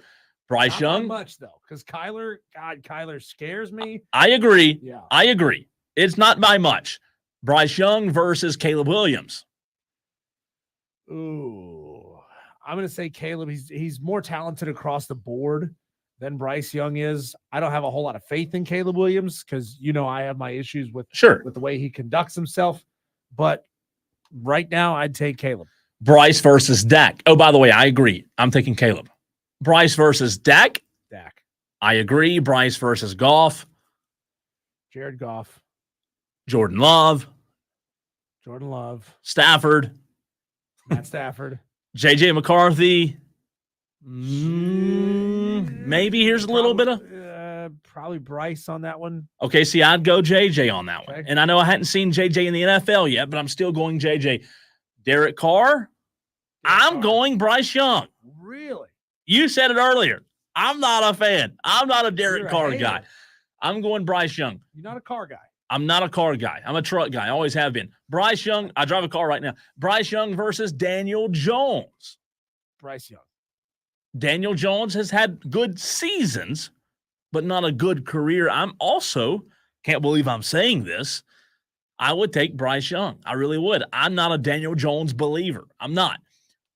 This was not even a question. Versus Hurts. You and I both say Hurts. Jalen. Bryce Young versus Brock. We both say Brock. Purdy. Bryce Young versus Geno Smith. Ooh, this is when it gets a little dicey. Geno's getting a little long in the tooth, but Geno, I mean, he's played well. He's playing well. Seasons. I'm gonna go Geno. I am also going Geno. Not by a ton, but I'm also going Geno. Bryce Young versus Baker. I go Baker. And Bryce Young versus Jaden Daniels. I go Jaden. So if we're looking at Bryce Young stacking up against the NFC, quarterback, head-to-head, there's two quarterbacks that we think that Bryce might be better than. And we're not even sure. Like, we're not even sure that he's going to be better than Derek Carr. We're not even sure he's going to be better than Daniel Jones. But we're guessing, hoping. So what does that tell you? Like, you can't get mad at me, listener, when I don't put Bryce Young at the top of my NFC South quarterback list. He didn't show the ability to transcend even moment by moment in the Carolina Panthers offense. He didn't show whatever it was that the ownership, David Tepper, saw to say, I got to have that guy. He didn't show that, but in, I think, one or two drives the entire season. I want to be clear. I think Bryce Young has a tremendous upside. I really do. But what I'm telling you is, based on what I've seen, we haven't seen much upside. When I tell you that I'd take Bryce Young this year over Daniel Jones and Derek Carr, I'm not saying that Bryce Young is the better quarterback, the better product, the better all-around better package than those two guys. I'm just saying this year, 2024, I think Bryce Young will have the better year. I really do. I don't know that Derek Carr has a great year this year.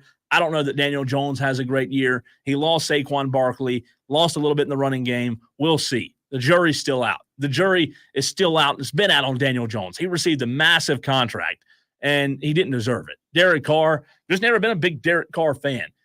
Saints weren't good last year. You know, I mean, the NFC South, as bad as it was, you thought with Derek, like I thought going into the season, they would win the South and be, you know, several games ahead. They weren't. I mean, Derek Carr's numbers, I mean, they don't blow anybody away, right? I mean, they're not certainly Patrick Mahomes numbers, but just to compare them, if you want to compare them to the absolute best in the league last year, and I don't know if Patrick wins all of these categories, but Patrick Mahomes in 2023 threw for 4,183 yards, sixth in the league, 27 touchdowns, 14 interceptions with a QBR of 63.1. Yeah. That's not blowing anybody away. I mean, the yardage is good.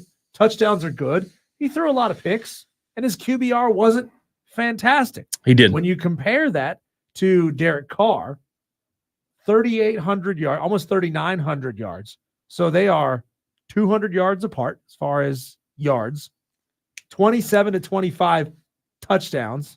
So 2 touchdowns apart, 14 interceptions for Mahomes, only 8 interceptions for Derek Carr. So Derek Carr was better protecting the ball. And Derek Carr had a QBR of 56 to Patrick Mahomes' 63. So there are statistical categories here where Derek Carr was better than Patrick Mahomes, the guy who went and won a Super Bowl. Yeah. Crying out loud. I just don't think Derek Carr has it. Like, I hear you, and those are facts, what you're telling me. So I understand that. I just don't think Derek Carr has it. Texter says, guys, let's be real. The Panthers won 2 games last year, and you're going to sit here and tell me he's better than Derek Carr. Listen, Texter, I'll say this.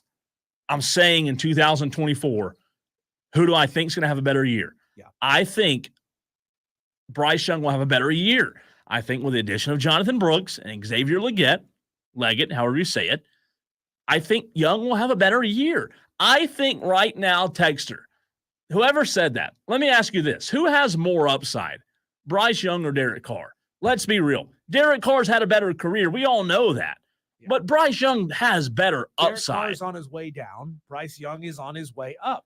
And we framed our previous discussion about the 8 quarterbacks in the NFC South, QB 1 and 2 for these teams. We framed it as, who would you want right now?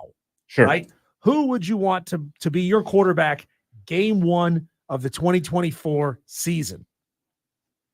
And we're not thinking about who's on the depth chart here and who's on the depth chart there. We're just looking at who we would want to be our quarterbacks in the situation that they would be in if they were starting in week 1 of the season.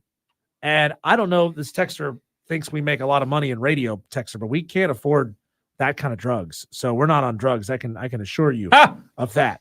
But I mean, there's a very clear division. I mean, obviously 2 quarterbacks in this conference or in this division last year got almost no playing time. So Kyle Trask, I had Taysom Hill as 8, Kyle Trask as 7.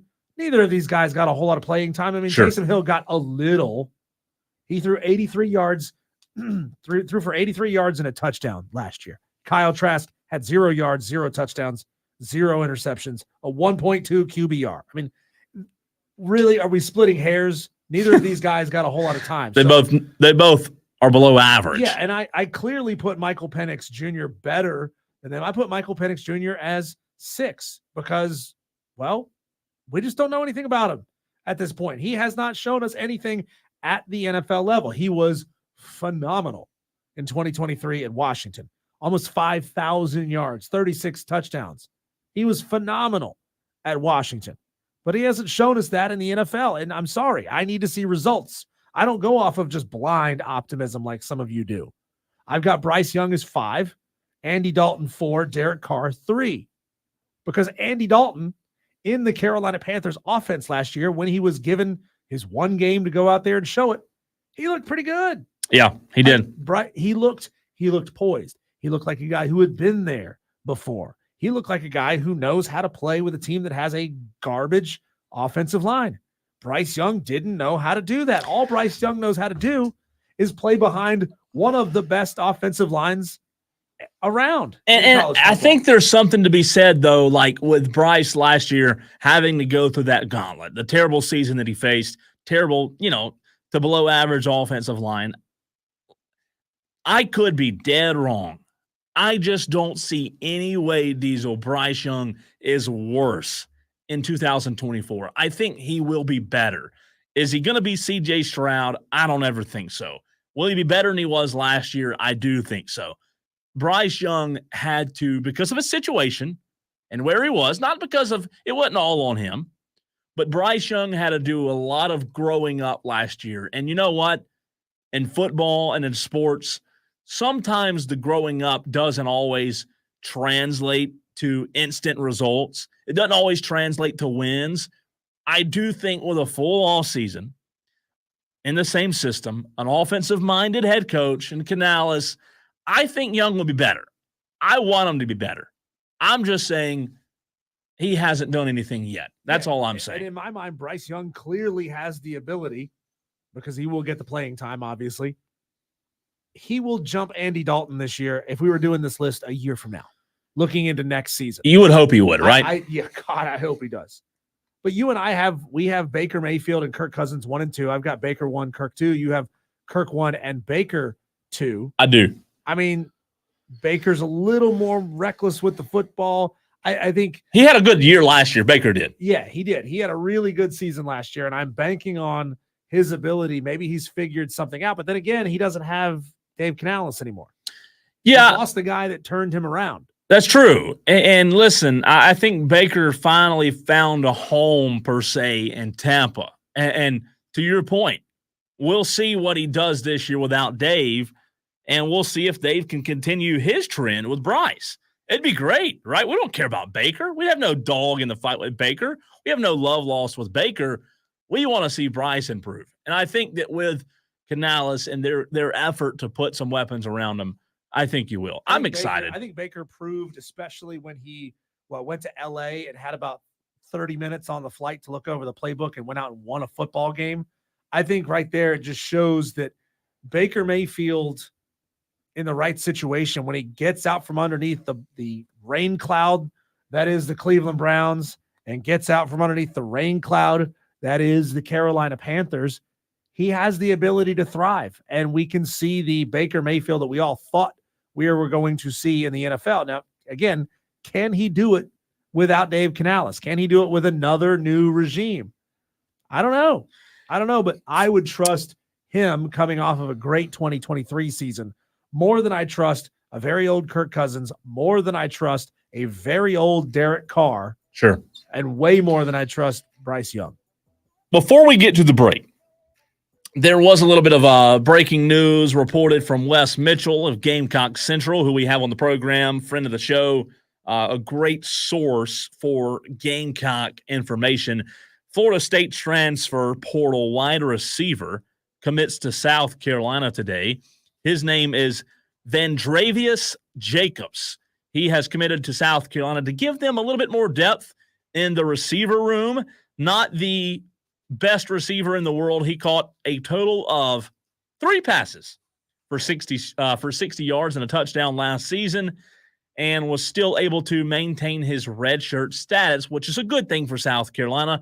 On3 Sports ranks Jacobs, the new South Carolina receiver, as the number 31 receiver in the portal. He was a 4-star recruit out of Fort Pierce, Westwood area in Florida, and add a little depth for South Carolina in the portal. That's what we said, Diesel, all along. They just use the portal now for depth, adding some pieces here and there. Yeah, if you're trying to go get starters right now, you are in trouble for next year. Not a good time to go out and get the starters in late April, early May. Coming up next, Diesel, I watched a game last night. Denver, LA. Trey, funny message. Trey says 20 yards per catch is impressive. 3 catches. Good text, Trey. I watched a game last night, Diesel, LA and Denver, and I believe I've discovered the dumbest rule in sports. I was furious about that this morning when I finally got to bed about 1:45. I'll ask you if you like it or hate it next.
This is the dumbest rule I have ever heard in my life.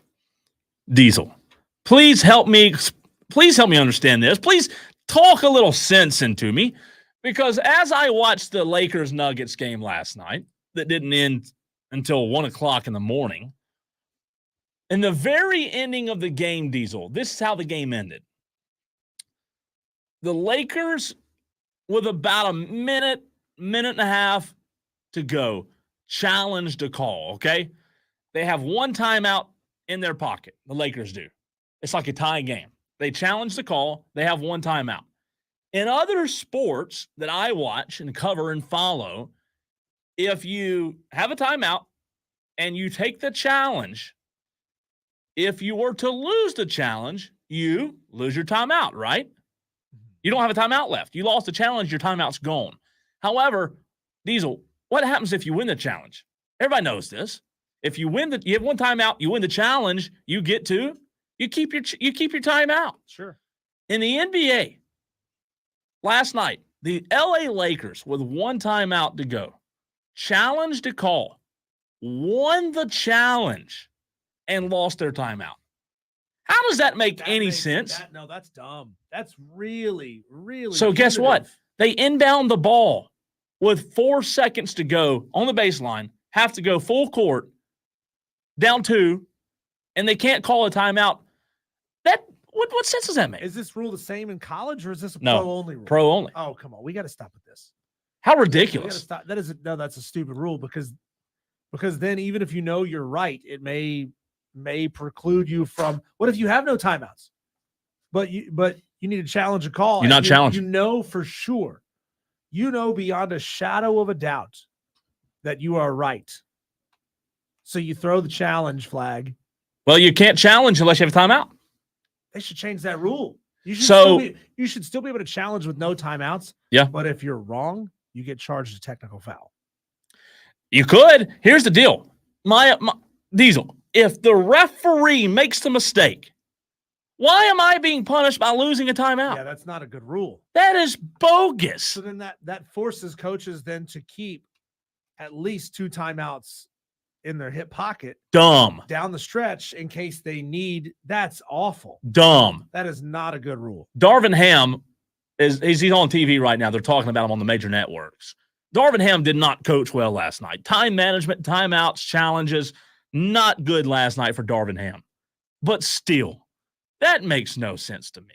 That is bogus. How do you let that happen? You're not going to see a lot of fans, though, across the country, especially here, weeping for LeBron. No, I'm the only one. I know that. I know that I'm one of the oddballs.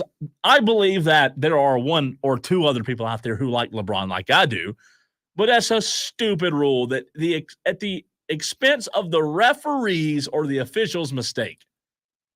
I challenge a play, win the challenge, and I lose the timeout. That's a bad call. Come on, man. That's ridiculous. I mean, that's bogus. And look, we've talked about it all last week, and earlier this week we talked about how many more challenged plays there are, and how many more people are just hyper focusing on the mistakes that referees and umpires are making. Mistakes are there. They are. The mistakes are there. They're making them constantly in bigger and bigger situations. This is a bad rule. It's terrible. It bogus. When you get down the stretch, it changes the way you coach. It changes the way you use your timeouts. You got to keep multiple in your back pocket in case you have to challenge late. I don't like it. I don't like it. Like I said, I think you should still be able to challenge even if you don't have a timeout. And then if you get it wrong, the damage is you give up 2 free throws. Sure. I like it. All right, Diesel, what is this new rule in the NFL? Or the helmets? Oh, okay. So the new rule in the NFL. So I say rule. I'm sorry. NFL. The NFL has announced that they will allow players who choose to wear the padded Guardian caps in game to reduce head injuries. You know what I'm talking about. You see them a lot in practice. It's the big, goofy, bumpy looking pads that they put over top of helmets. And it seems to be doing a fantastic job reducing head injuries. One metric I saw yesterday was saying that it reduced concussions by 50%. Jeez. 50%. Just by wearing this extra padding See, I didn't on know your that. helmet. I didn't know it was that big of a difference. And the NFL is now going to give players the option to wear them in game. Well, I was going to push back, but when you tell me 50%, I can't push back on that. Diesel, that is a huge astronomical number. Yeah. So the padded head. Okay, so here it is. This is from ABC News. The NFL has adjusted its rules to allow players the options of using Guardian caps in regular season games to enhance their protection against head injuries. The padded headgear was mandated for players at certain positions during training camp in 2022 and 2023. Speaking earlier this year, NFL Executive Vice President Jeff Miller said the Guardian caps have contributed to a nearly 50% reduction in concussions for the position groups that wore them during those time periods. Okay. So who wore them? Like running backs wore them. I don't know exactly. Linebackers, I believe, Diesel. I want to say linebackers did. I could be wrong, but for whatever reason, I'm thinking linebackers did. I don't see anywhere listed in this article what position groups were mandated to wear them in practice. But a 50% reduction. Oh, that's massive. In concussions during training camp. I mean, that's huge. But I do wonder, Cole. I mean, they look goofy as hell. They do look very, very I wonder, weird. Are we going to see eventually larger helmets? Are we going to see these guys wearing massive helmets? I mean, they'll look like those massive big hats. Balls. Yeah, they'll look like the movie Spaceballs when they didn't call him what they call him Darth something. Mm-hmm. Anyway, he had this gigantic Darth Vader helmet on. Yeah, looked really big and goofy on his body, but hey, if it's seeing a 50% reduction in concussions, that's huge, man. Some of these guys to. are going to do it. Some of these guys are going to do it. They're going to look goofy on the field, but guess what? They're going to be able to remember their names when they turn 40. Heck, I'd let them wear those things on their legs if they could prevent ACLs. That is. I did not realize it would be 50%. That's a very impressive statistic. The question is, how many of these guys want to still look cool and not wear the Guardian caps? There will be some. I mean, you could paint the logo on the side of them. You could make them not look quite as goofy. That's interesting. They're still going to look goofy. Is that very interesting? That. Nothing you could do about that. Thanks for listening all day, you Tolos who have been with us since 3 o'clock. Thank you much. We'll be back here doing it again tomorrow on Wire to Wire on the Fan Upstate.